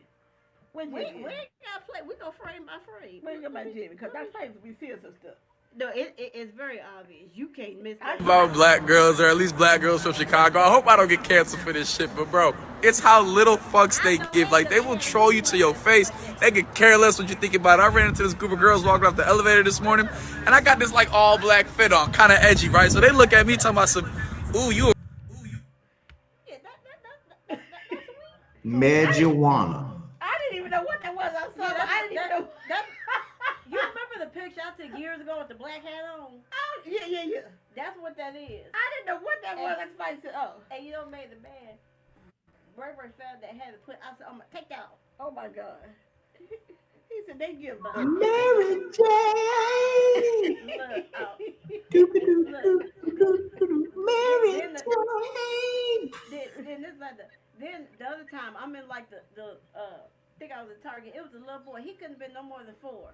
He looked at me. He said, "Hi, I love you." I said, "Ooh," and Daddy up there laughing. He gonna bring home black girl. I said he probably got a black girl. Daddy already knows. Said, well, yeah, he gonna have. He likes some black women.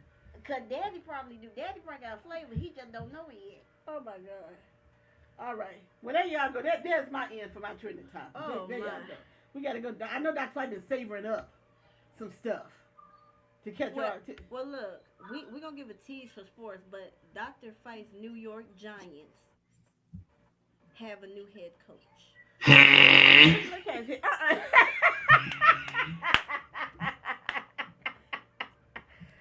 They might be bringing football back to the New York Football Giants. Let me tell you something. They've been trash.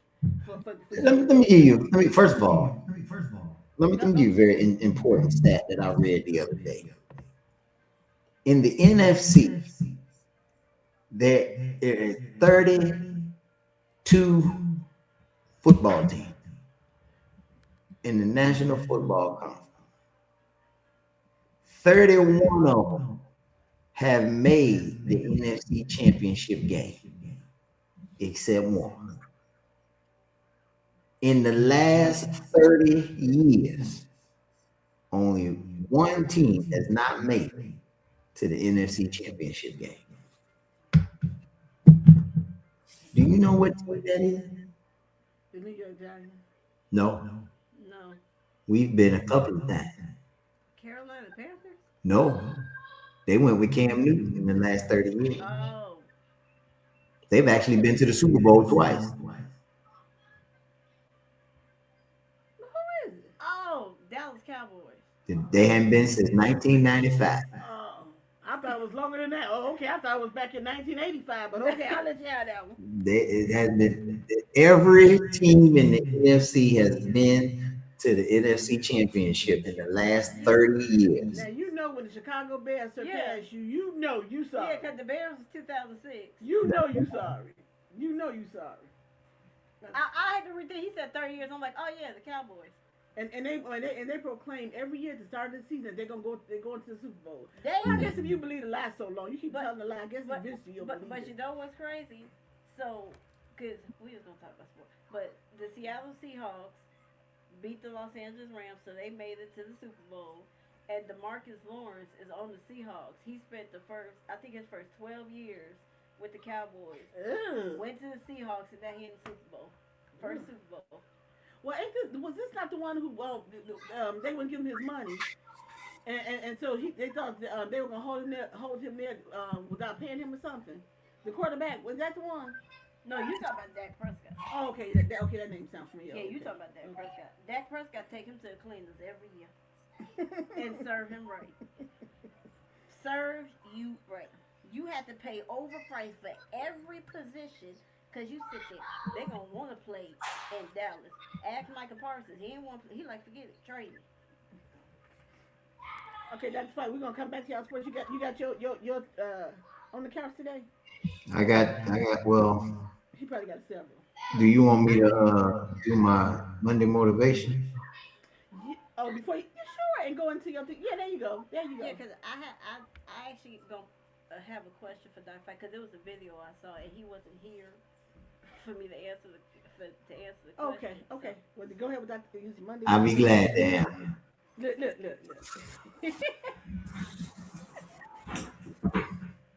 Do I need to put my Yes, if you my answer cap on? Oh my God! What in the world? What is this? Kappa Alpha Psi, Phi Nu Pi. Fraternity so nice they had to name it twice. Okay. Do he got a Monday motivation? Because I didn't grab it. That's why you got your Monday motivation to put up.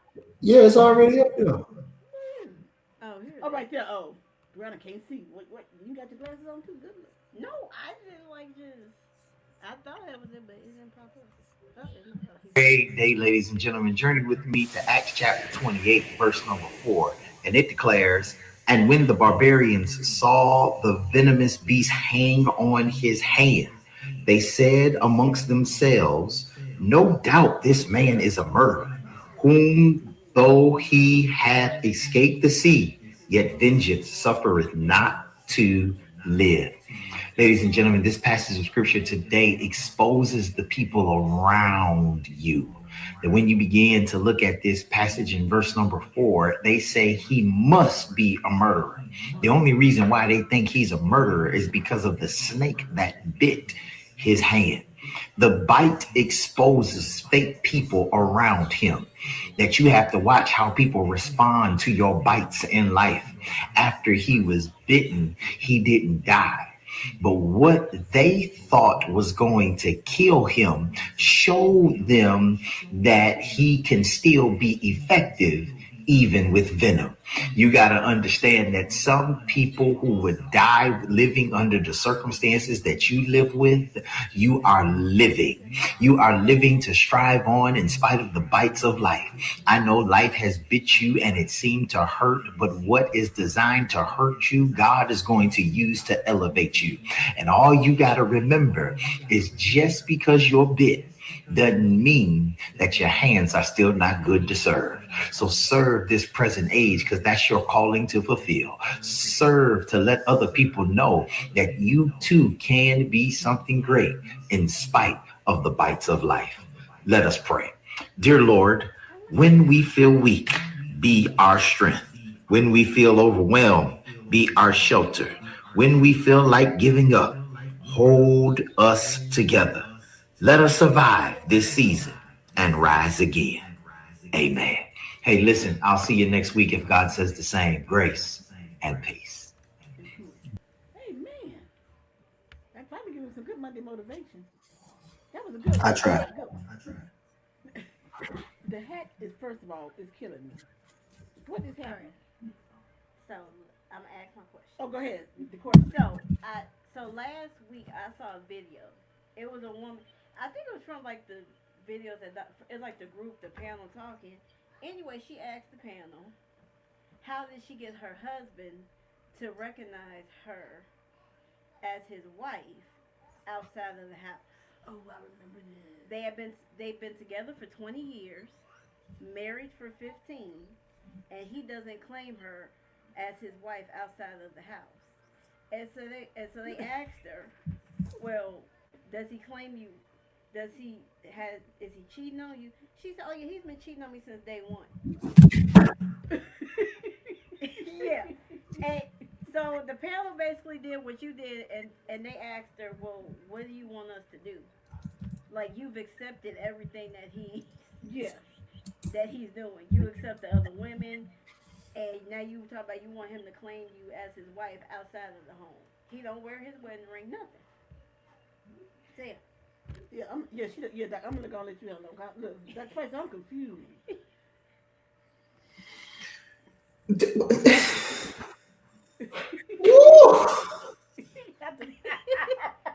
I did that. This question come with a visit to the ABC store.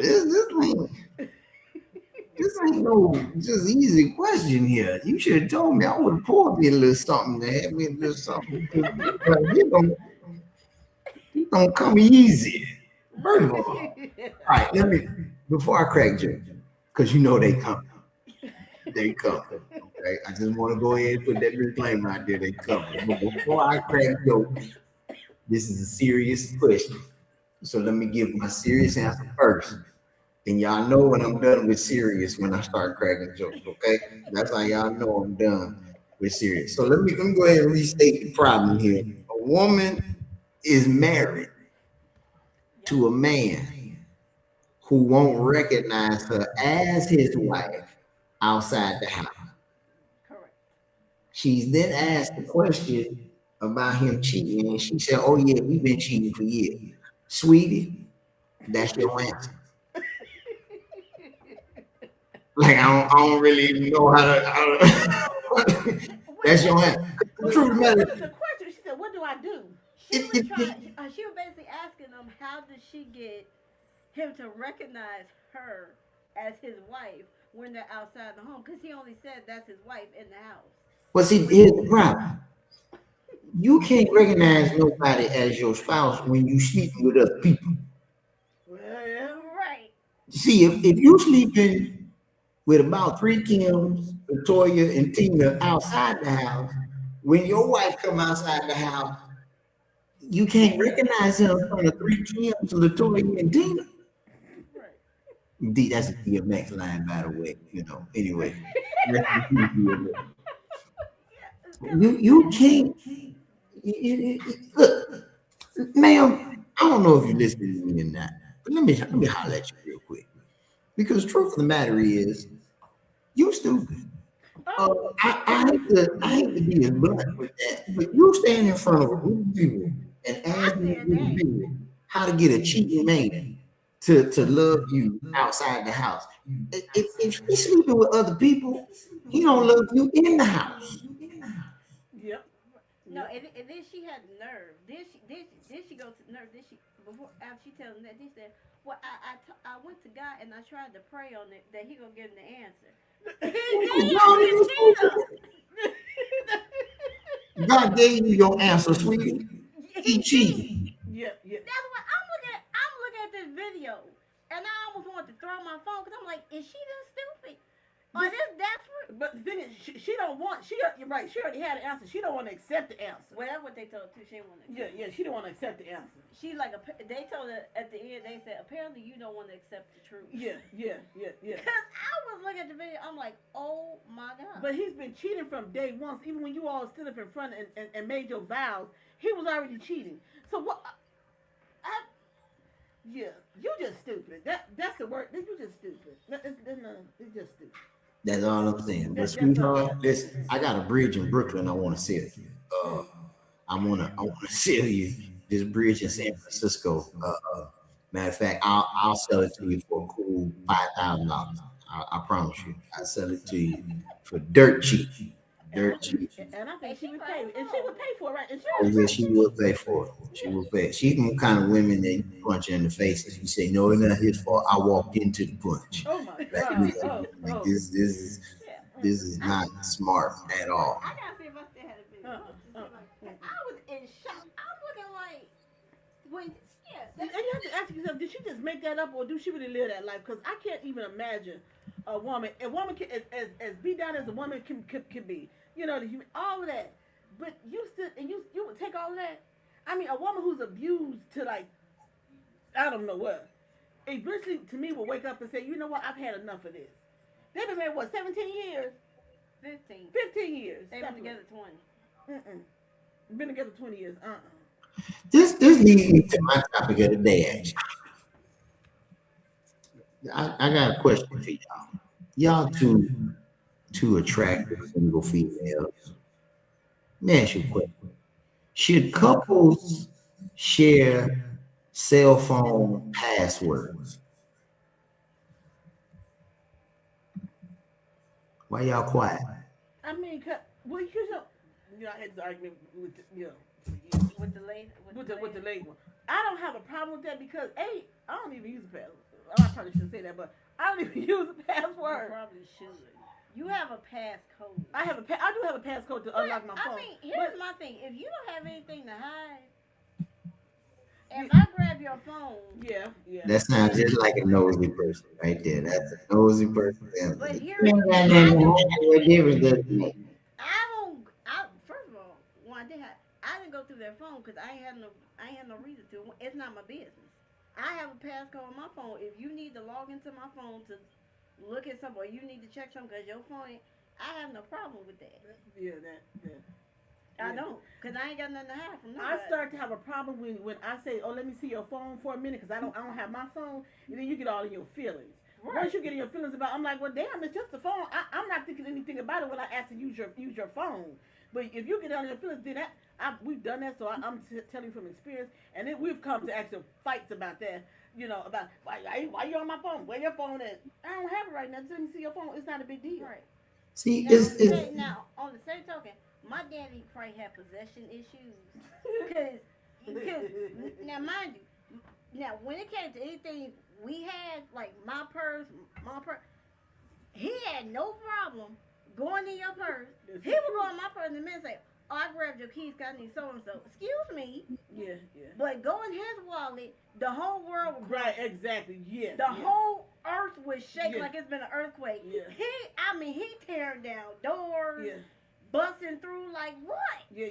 That's all my head. Yeah, he would go through my purse too. But I didn't have a problem with if you want to get something out. And I realized we had a problem when we first got together. He took his wallet. I was like, we had a whole fight about. I'm like, damn. I was just going there watching grab. What is the big secret? See, me and you all bring on your own issues. When you do stuff like that, you bring up all your the problems on yourself because it should not be an issue. Right. Then when she got to question you, well, what's the big deal? What's in your wallet? Right. Now you opened up a whole Pandora's box can. that you didn't have to go there and say, "Here, my phone. Let me use your phone," or here, let me go in your wallet and grab something out. It's you all who do that. It's you. Because I'm gonna be honest. If I'm doing something wrong and it's on my phone or it's in my purse, I'm gonna say, "Don't go on my purse," or I'm gonna say, "Give me my phone back," or I'll log you on or whatever. If I'm doing something wrong, but that ain't something I even do. Right, but if you say, "I've been around people, hey, my phone dead, can I see your phone?" Exactly. Oh, sure. Wait, it's no big deal. Exactly. Well, let me get some pros and cons to this. Just for those of you who think that you need to passcode to your spouse's phone, I understand it builds transparency and trust. It prevents secrecy in your relationship. It's a sign that you don't have nothing to hide. Right. You can easily securities of past truck rooms that your spouse or your person has had in the past. You can kind of give them that comfort of knowing they ain't got to worry about that. It's necessary, maybe even practical in emergency cases that you may need to, if y'all just dating, you may need to call a very important contact or something of that nature. So these are all reasons why you may want to have your password, your passcode. However, everybody deserves some personal privacy. You about to step into the walls you don't want to go and back up. Trust shouldn't require surveillance. If you're looking for something, you're going to find what you're looking for. Can you control or even insecurity issues? Now here's the thing. I'm not looking at your phone most of the time. If I need your phone, it's because my phone, I'm looking for something that maybe you have in your phone that I need to. Then put it in your phone. I sent it to them and I deleted it from my phone. Well, see, that sounds like a personal problem. Why you got to involve? There shouldn't even be an argument like, oh my God. Here's the thing. Phones. Here is the thing. If I look at your phone, I'm not going to your text messages because for one, I don't care. Mm-hmm. Number two. No, they'll care.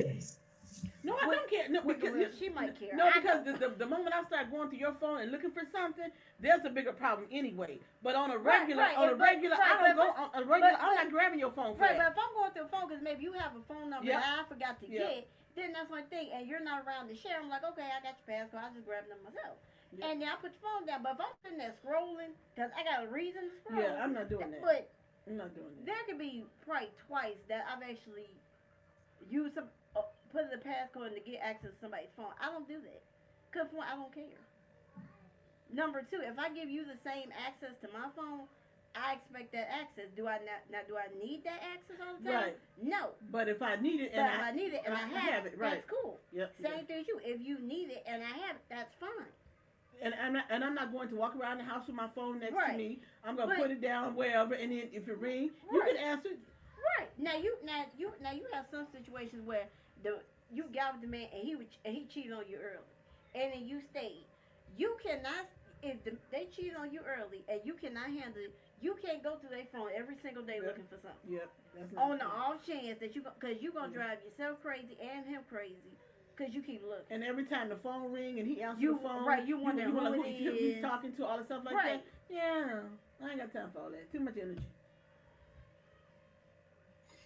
Well, that question was raised to me last week, and I said that I would raise it to you all. But, most women will say, hey, you ain't got nothing to hide.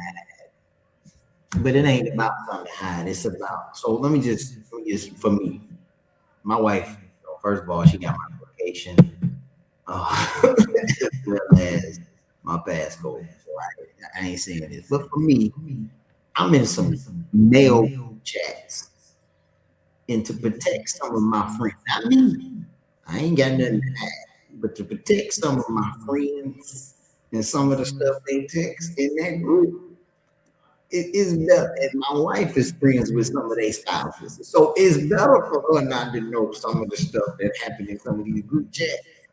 Because then she gonna be calling up her friends, telling her friends this, that, and the third, and girl, you need to look at this, and then now they be like, man, who should get there from? What thousands was in your phone? And look, man, I ain't trying to be a part of a drama, and that's what they do.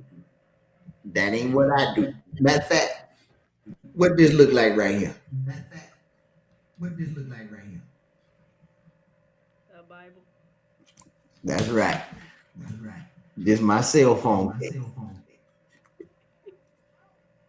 Oh wow. Yeah.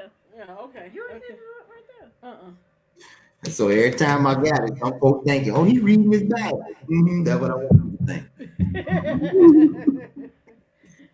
and this is when we talk about old school or whatever. Nah. This is when you're having like certain conversations. It's best to have those over the phone. So there's no whatever you all talking about. It's a phone conversation. What- People have forgotten that, and you put a whole bunch of stuff in text messages where you go back and read stuff. No.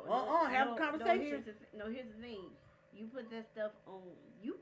I have like those group chats that we talking crap, and now here's the thing. Now before somebody gets the phone, you move them over. And no, for me, if you're texting me something and it's getting a little deep, I'm like, hold on, wait, call me at a certain time. Because I'd rather have a conversation with you versus you putting that stuff in text, and then first of all, I still have to look at it and read it. I don't want to read that. Once I done we had a conversation, I want to be done with it. But more importantly, if you're just looking for a phone number, what you in my text message for? That But ain't got nothing to do with that's you. what I'm saying. There's certain people, right, that he may be having a conversation with. No, And I I'm get just that. like, this is when you have, y'all older millennial, he's quite an old millennial. But when you talk about the difference between the generation, we will have a conversation versus putting something in a text message. Even have like a circle of friends in that particular message. Now, if it's too spicy, then it's like, okay, we gotta get on the phone Yeah. or FaceTime or something. See, and then too, I said, I'm just not that fond of group chats, because for me, I may want to say something to you that I don't want nobody else to know, and I may mistakenly put everybody in a group chat, and then it's gonna become a whole problem. So I'm not doing no group chats. I'm not doing that. Yeah, you don't know how to group chat. No, I don't, and I'm not doing that. I'm not even putting myself in that situation. You don't know how to work. Listen. You talk about the other person, you leave that person out. And then No, I'm not doing it because I know me. I was like, did I give you that message? I was like, oh, that wasn't even for you. So I know me. Well, you sent wrong message to me, just texting Exactly, me. exactly, which is why I wouldn't put myself in a group chat. Exactly. Cause you said, I'm like, what? And then, I've had people to send stuff to me, and I'm like, what is this about? It's like, oh my God, I didn't mean it for that to get to you. See, that stuff happens. I'm like, oh, okay, and then I just go ahead and delete it. So I said, I don't get in no group chat. But I'm just saying, you have access to it, you know. Well, y'all gonna have phone that that's what it's called, telephone man. There's something wrong with my line. No. Not something wrong with my line. Hey, listen. Speaking of privacy, I was yesterday, like everybody else, I had cabin fever. So what do most people with cabin fever do? We go to Instagram. Just one. Did you say go dancing? Instagram. Oh, Instagram. Oh, I was gonna say what? I spend way too much time on this page. Boy name is Robert Earl. Have y'all ever heard of Robert Earl? Why that name sounds familiar to me? Oh, God.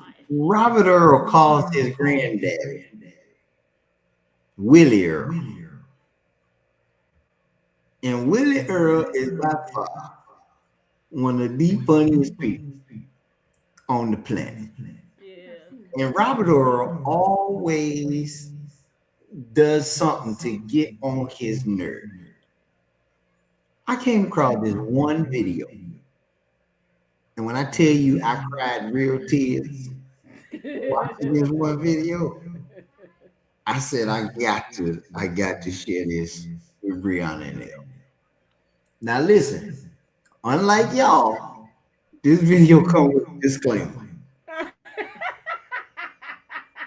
Hey, she found them videos. Willie Earl got some strong language. Okay. Okay? Okay. Now I shared it already. Okay, go ahead, bro. I will remember to add a disclaimer. That's all I ask. Oh, yeah, I do. Hey, granddad, you gotta get up. Robert Earl, on your ass I'm going. I know damn well you ain't talking me at no 12 Shit, I got this damn smoking cigarette. 12 Hey. in the damn morning. Listen, I need you to get up. It's an emergency. You ain't think to call 911 before you called me? No, man, listen, I can't get up. Robert Earl, you stand up on your two goddamn feet. You keep calling me with this dumb shit. Don't you know I'm trying? I'm trying not to tell you who I used to be. I'm trying. No, man, I'm trying to do the do, and I can't get up. Oh, yo, Jimmy ain't. Oh, shit, I'm big like your grandma's. Yo, Jimmy ain't working yet. I don't know what's going on. Look here, let me tell you something. Look, you try to get her go down there and spit stop it for you. She tried. Look here, I go through the same thing. I got these here badgers over here.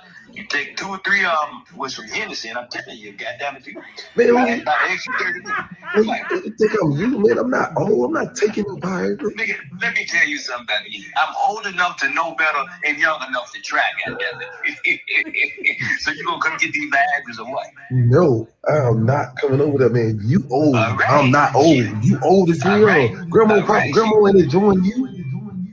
Well, she leaves for a young nigga. I don't know what to tell you. All I know is grandma ain't satisfied with your Viagra's because she always talk bad about it. Shirley, you must have lied. Shirley ended up there. I just want on. You still on the glory. She all right. She sleep. Got a thumb in her mouth. Oh, Lord. I lays it down, goddammit. Now you can put a condom in your ear and fuck what you heard on that car. You understand me? Man, I ain't taking no Viagra, man. I'm just about to try it, Well, man. let her leave. Let her leave. You gonna don't stick your gummy worm up in her now. There's a yeast infection. Let's start now.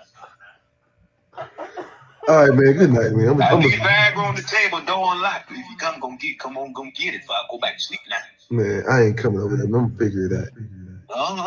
She leave her young nigga, I don't know daddy. Bobby. Bye, no. Hello.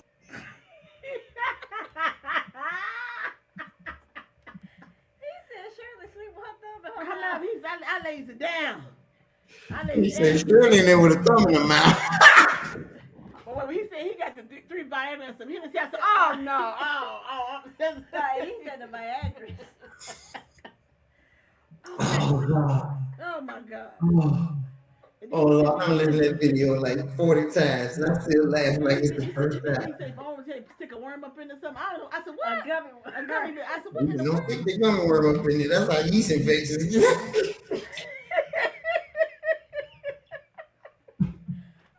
Oh my God. Oh, man. Grandpa is something else. He should know. He start coughing. He said, I need to leave them Newports alone. Oh my God. Yeah, I gotta watch them. I've seen them before. What Earl? Robert Earl. Yeah. Lord have mercy. Yeah, I've been crying too. That's fine. You leave me alone. Leave me alone. All right. Yeah. Thanks for the warning, cause yes, Lord. He said I got 2-3 Viagra. He said, but He he's said, not I'm putting these 2-3 bags on again. You coming to get them or what? He said, man, you old. I ain't doing coming that. to get that. No, he said he take with Hennessy. That's what I'm saying. I was like, Roger, he gonna kill himself. Tell me to fight with some Hennessy. What in the world? I got a call from work. Hold on. Oh my God. Oh Lord. I can't even. Robert Earl. See, I should have shown me because I'll be in the bed watching them daggone videos all day. Oh my God. Cause wait, I'm gonna post some of the videos that we shared on the show today, you guys, after the show.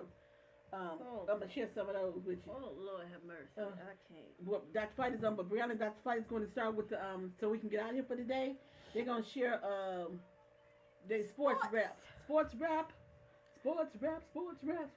Brianna, so Brianna can start and Dr. Fight to jump on back in there. Super It's been a really good show. It's almost here. We've had a really like 13 days. Like I'm gonna do a clip of this because this was more like was funny. Nah, But this the one- one yeah. that I darn near fainted. He said, fuck. His facial expression, you like, damn. He said, no, you thousand fucking. I'm like, bro. Oh my God. I gotta send that to Mary. Yeah. Oh, you gotta send it to Mary. Yeah, cause Mary gonna die. Yeah. Mary, I said, Mary gonna like, where the hell you find that video at? So those are some videos that we discussed on our show, so they can watch our I show. didn't find nothing. Okay. Oh God. All right. Go ahead and get with y'all sports. Okay. Let's go. I'm sick of that. I'm not look. They want me to go to the store after. Where am I going, Bandito? I figured this much out. This is closer to the house. I need some salt for real. Yes, you do. It's a whole ice rink, like great. Like the rest of the sidewalk is fine. You went to the bottom of the stairs. It's from the bottom of the stairs, like from up here. That like, oh no, I got to do this. Look like that. I can't have that. I don't do that. Okay. So anyway, That's no, fine. he's on phone. Okay. So anyway, in sports, like I said, my Rams, they lost. That's how I know the Bears should beat them. Right. There. Yeah. That's how you know. That's what I said too. Well, and they only won by 3 points anyway. 30, exactly, and they got beat by 3. Yeah. Seattle beat them 31-27. So the Seattle Seahawks are headed to their first Super Bowl since 2014. They have Russell Wilson. So we got that going. So it's gonna be, and then of course the Patriots, they advance to their 12th Super Bowl. I'm telling y'all right now. I'm gonna call and tell y'all right now. This ain't gonna be a good Super Bowl. I'm gonna tell y'all right now. I'm calling it and I'm telling y'all right now. This will not be a good Super Bowl. I'll have anything against what's their name? Bad Bunny and what's the other one? Green Day. What's their name? Green Day. Yeah, Green Day. Now I'm listening to Green Day, but I'm gonna be honest. I'm not interested at all in hearing Bad Bunny, and I don't even like the Patriots. Yeah, so no. Now the Seattle Seahawks, I hope they pull it off, but otherwise, If they do, it will be a great redemption story for Sam Darnold. He was, I think, the number 3 pick to the New York Jets when he originally came in, and the Jets just don't do good with quarterbacks. So everybody, time he left the Jets, everybody thought he was a bust. He went to Carolina. They started getting him in shape. Then he went to excuse me, San Francisco. They started getting him into shape. And then with the Vikings, he just played great. With Seattle, he played great again. The man made $3 million in bonus incentives. Why did you keep moving the brother around? Why did you keep moving the brother around? Because he was a backup, but he had to get his footing. The Jets nearly broke the boy. Again, the Jets are a horrible. I don't even say that they are a national atrocity. I don't even say that. They are horrible. All right, who we talking about? So we're just talking about the Super Bowl coming up. You got the New England Patriots and the Seattle Seahawks. I really don't have a dog in the race. I'm just gonna tell you. Well, you know, both my teams went out, so I'm like, all right. Yeah, that's what I was gonna say. We had a lot of enthusiasm when Dr. Pike. Let me ask you a sports question. Now I know you don't ask these.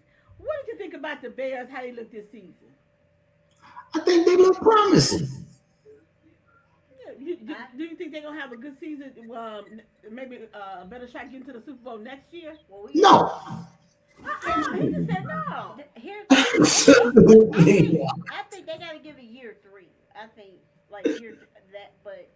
You know, I like what the coach said. Coach Ben Johnson, he came out and said, they said, well, what are you going to build on? He said, we're not building on nothing. He said, we're tearing it back down. We're starting at square one again. Wow. That's what you need. Because, build up, they had a lot of close games. I will say this much. Fans here in Chicago, we were shocked. Nobody thought the Bears was going to win the NFC North. Nobody. So we were shocked. Very shocked. I want to every time Brandon, but this is how she would do. She would say like, well, they down, so they're not gonna win. No. Every time I get ready to go down, she said, "Ma, they won." I'm like, they won what? They set me up. They would set me up every time. When they played the Packers, they won. I'm sitting, I'm like, okay, we lost. I look, it's a tie game. Then he thought about, I'm like, what are y'all doing to me? Same thing they played the Rams. It was 17-10, it was over. What Caleb Williams do? He was at the 14-yard line. He ran back to the 40 and threw it to Cole Kmet. Like, you can't make this stuff up. But anyway, I'm proud of the Bears. We didn't make it, but I'm very proud of what we got to. And we beat the Packers twice. Well, the Bears have earned a nickname for the fans. They said they are the heart attack Bears. No, cardiac. I mean, your cardiac Bears, because they was giving people they was like, oh my God, I can't believe it. Yeah. Well, first of all, y'all stole that name from the Panthers. Let's go ahead and set the record. They are cardiac cats for a reason. They have earned that title over the years of being a fan of the Carolina Panthers. Listen, this team has been on so many different roller coasters. Even this year, you win games you're supposed to lose, and you lose games you're supposed to win. Like you beat the Rams, but then turn around and lose to the Buccaneers. Like what in the world? This is how y'all gonna give us a heart attack. When we think we got a team that's gonna do something in our speak, y'all turn around and do stuff like that. That you was scratching your head. I'm like, really? Panthers? Like y'all was like favored? Like no. But So let me say this about your Bears. They're going to be respectable as long as they continue to keep the nucleus of the team together. Obviously, every team is going to lose players and free agents. That's just the nature of the game. So how do you replenish what you lost, maintain what you have, grow on your strengths, build on your weaknesses so they're no longer as weak as they were? And so obviously with them being able, with the coaching carousel that's going on, with them being able to keep their offensive coordinator, who interviewed for quite a few head coaching jobs and other coordinator positions, he's going to stay with the Bears. That keeps continuity for Caleb Williams.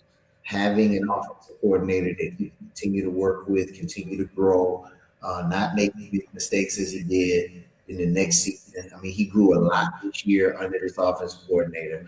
But how long are you going to be able to keep it? How long are you going to be able to keep this offensive coordinator, and who do you replace him with when you lose him? You got him for this year, but, you know, we're talking about longevity.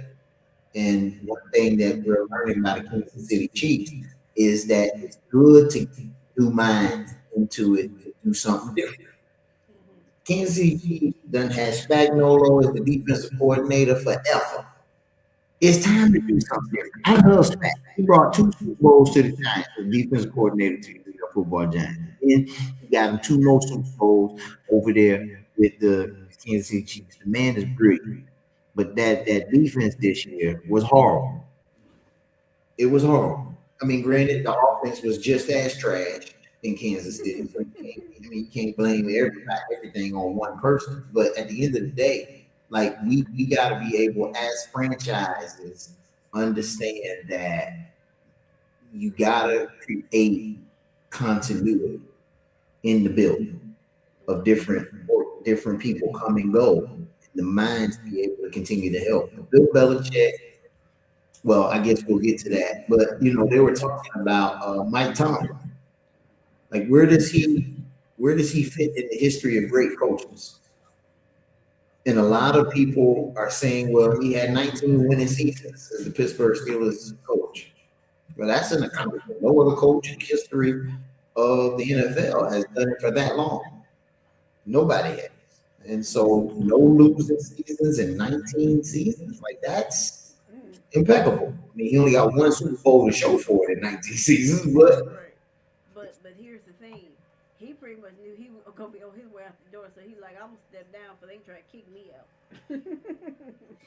Well, and here's the thing though. The knock on Tomlin is you don't have any disciples. You had a brilliant career as a coach, but don't have any coordinators or anybody from your coaching tree that's out here doing anything else. That becomes problematic to your success and longevity. I mean, from college, you look at Nick Saban; he's got disciples all over college football and the NFL. From Steve Sarkisian at Texas to Kobe Smart at Georgia to Lane Kiffin now in LSU, like he's got notable disciples.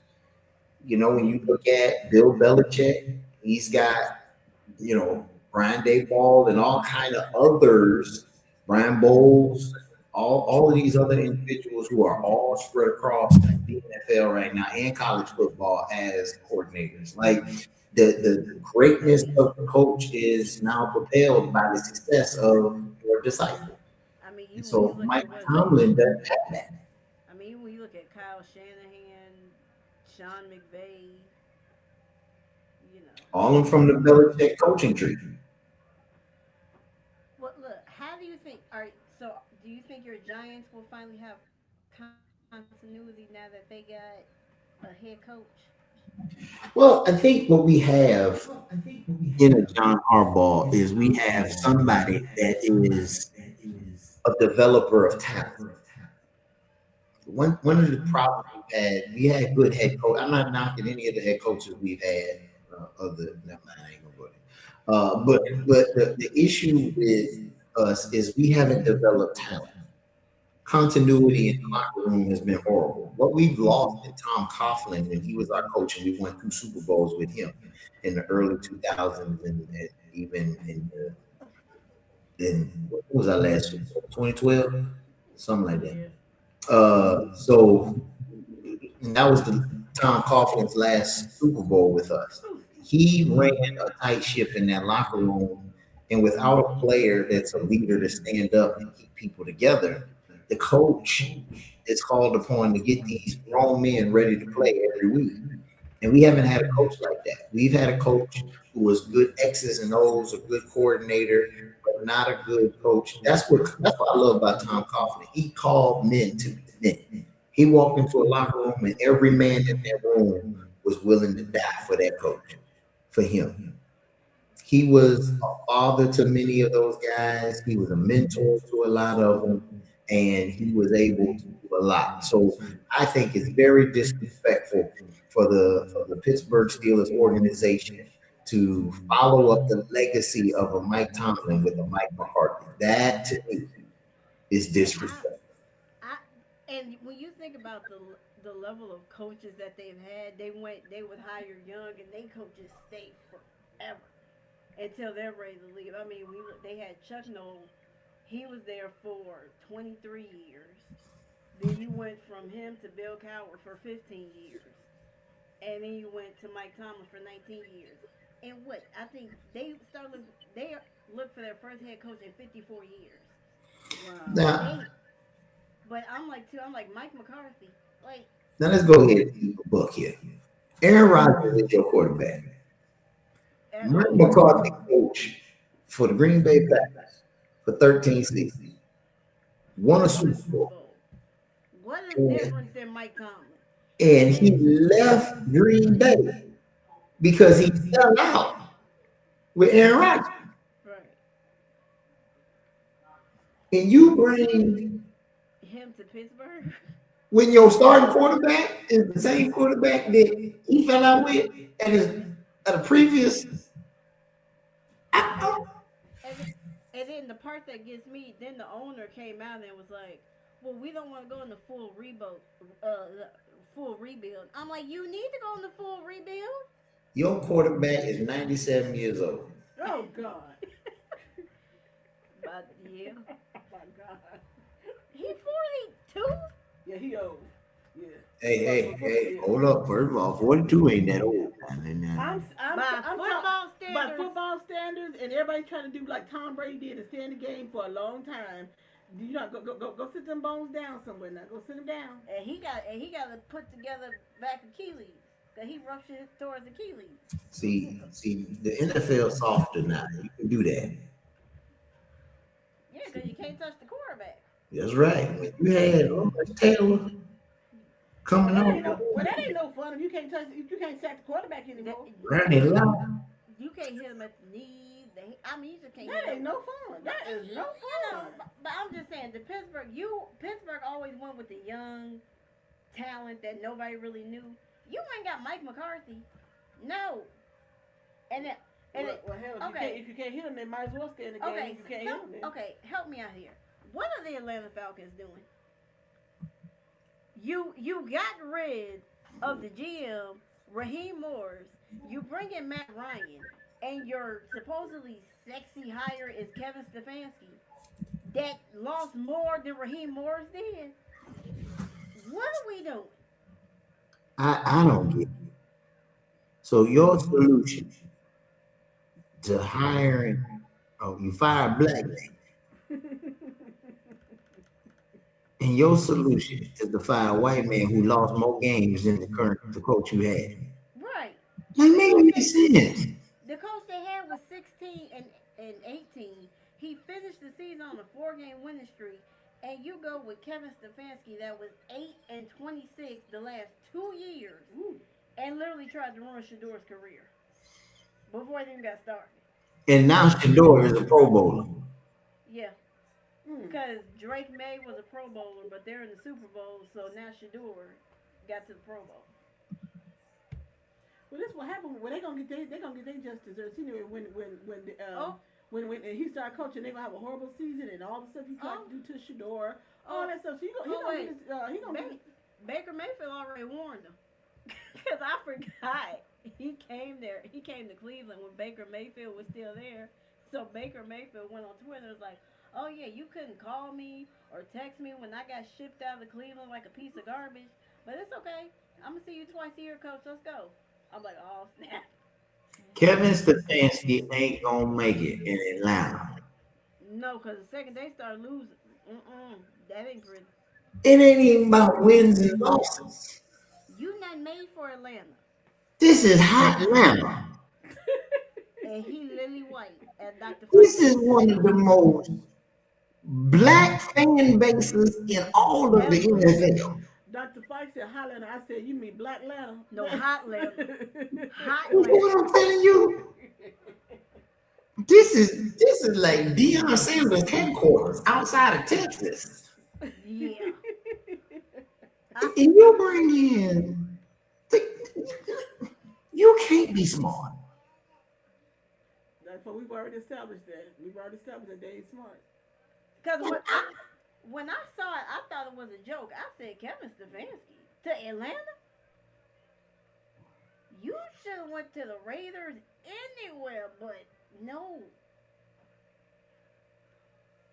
I mean, first of all, let's think about this. If you the general manager, or even what's his name, Blake, this the owner, Arthur Blank. Arthur Blake. If you in any level of management in Atlanta, and you saying around the table, who gonna be our next head coach? And you say, what about that Stefanski guy? You should have been fired then. Ain't nobody at the table say, what do you think our fans gonna think about that?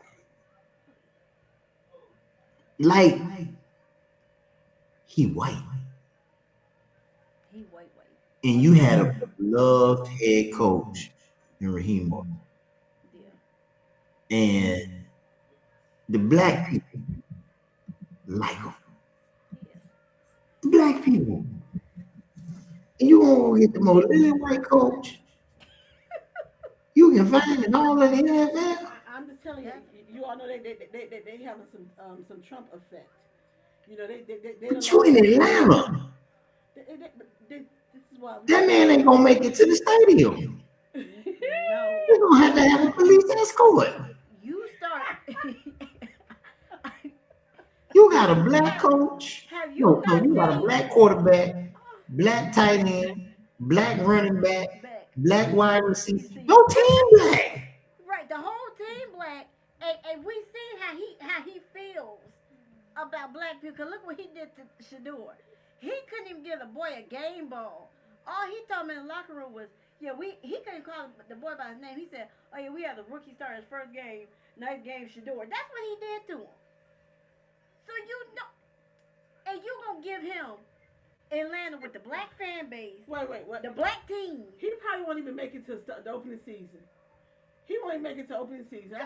The way you all are talking about him, he will not make opening season. He's not. Because I'm like, they going to eat him alive. And then when you lose a game, then you got to deal with black Atlanta media. Boy, look, they going to run you up out of town.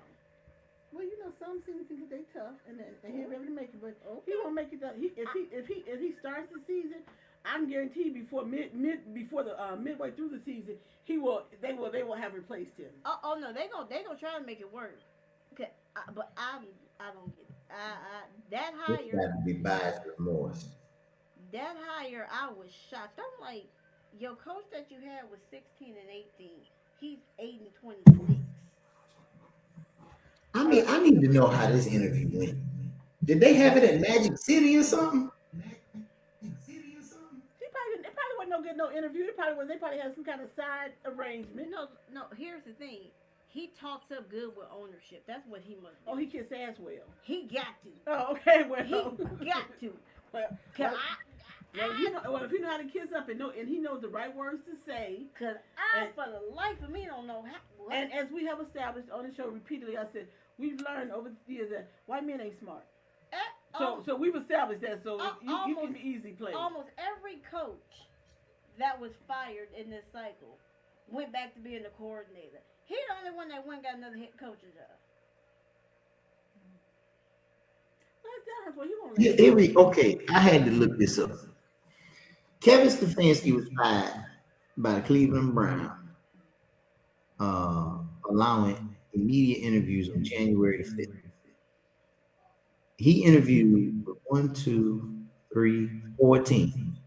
The Baltimore Ravens, Tennessee Titans, New York Jets, and Las Vegas Raiders. Right? On January the 11th, he completed an interview with the Atlanta Falcons. On the 17th, he was scheduled for a second in-person interview with the Falcons, becoming their front runner. And then on the 18th, he was hired by the Atlanta Falcons. He went 13 days without a job. The fix is already in for that. The fix was already in for that. 13 days. 13 days. Wow. The fix was already in for that. He had already been in discussions, I believe, with the Atlanta team, and yeah. But that's y'all don't worry about it. He won't last the whole season. He probably won't last the first half of the season.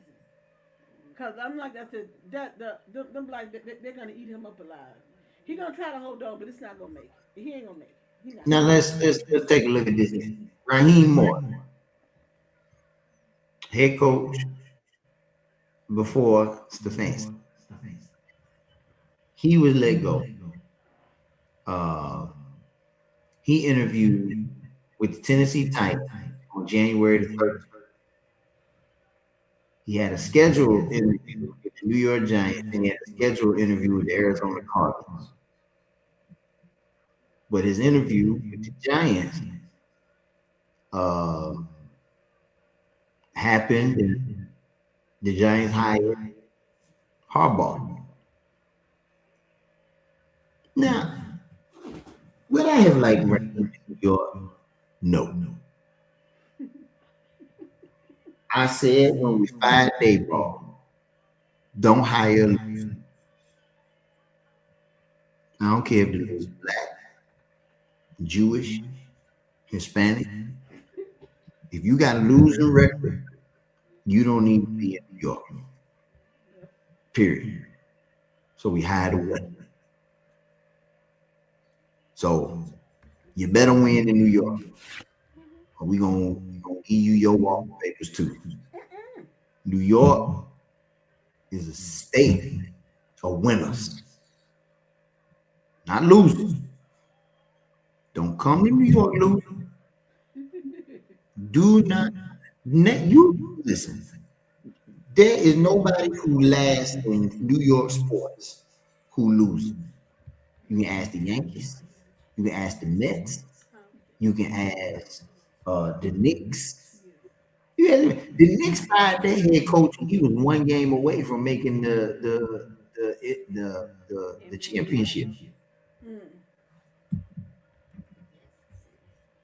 And Mike Brown keep playing, they're gonna fire him. Mike Brown better get together. You can't lose in New York. Now the only team that folks can go to and be losers and keep your job is the Jets. Well, the Jets is I don't even know how they still a franchise. I was going to say the exact same thing. I was like, why? Why are they still in existence? Get this. Their top receiver, who missed 8 9 games, was their top receiver with 395 yards receiving. I could throw that. They became the first team in history on defense to not record one single interception. Wow. And their coach is a defensive minded. He needs to be fired. I'm sorry. And he Aaron Glenn, and he was from Detroit, and he black, but he need to go. Because that don't make no, that's effort. That's what that is. That's not even like, that's your effort. I was like, no. But anyway, that's all I got to say. All right, guys. That's their sports rap for the day. Y'all did pretty good. Dr. We're so glad to see your face back. It's good to be back. I know you've been crazy busy. Yeah, I might not be on next week. I got this homecoming week at Clinton. What that mean? As cold as it is? Well, it ain't cold down there, but Yeah. What y'all got? So Clinton doesn't have we don't have a football team, so homecoming is during basketball season. yeah, you know, homecoming is normally during football season, but they don't have a football team, so they do Yeah, the homecoming is in February. Oh, well, it will be February. Oh, okay. No. Yeah. It will be February next Monday, right? Yep. Oh, okay. Well, you know, we had it. So February, of course, is Black History Month. So make sure you have your gear ready for Black History Month. You know, I sure. Really? I don't have to tell him. I'm just a reminder. I know him. He probably got a whole closet full of stuff, so I know. Well, I have moved, and I still got stuff still in Greensboro, but I don't know. I got my new setup. I got my iMac over here. I know you keep looking off to the side, so I'm like, what's off to the side? Because I got my iMac up, giving me my news, updates, sports over here. Look at you. My lights put up, you know what I'm saying? But when I go broadcast my stuff, I got my microphone right here, my computer, my laptop. I will say, I noticed the lighting. The lighting looks better. Looks good. I'm like, we got to fix our lighting because Dr. Fike's lighting look good. I'm out here doing big things in the world. You know what I'm saying? Hey, Oprah, call me. I'm ready to do business. Oh my God. We don't want that. We want something else. Hey. I'll take that Oprah money. Look at Gail. Look at Younger. Give me some of that money. Well, we hope to see you next Monday, Dr. Fight, because we missed you. All right. Well, I'm the MC for coordination Monday night, and I'm supposed to have a trustee board meeting. So one of these. I know it's the first Monday. So I know, yeah, Brown always have to remind me, say, you know it's the first Monday. I'm like, yep, okay, I got it. Okay. All right, but anyway, you're an hour ahead of us, so you might be able to squeeze in there. You might pop in. All right, you guys, enjoy the rest of it. Ooh, it's cold. Hopefully everyone around the country, in the Midwest, in the South region, will start to warm up and break the chill. I'm gonna need the negative to go bye. Yeah, even if it's like 10 degrees or 20 degrees, that's still okay. It's the negative. Be above freezing. Yes, it's the negative that gets us. Yes. So anyway, you guys stay warm, stay safe, and I got a guest tomorrow, so we will talk. As long as the Lord says so next week. Peace out. Love Dr. Fight. Peace out, you all. Have a good one.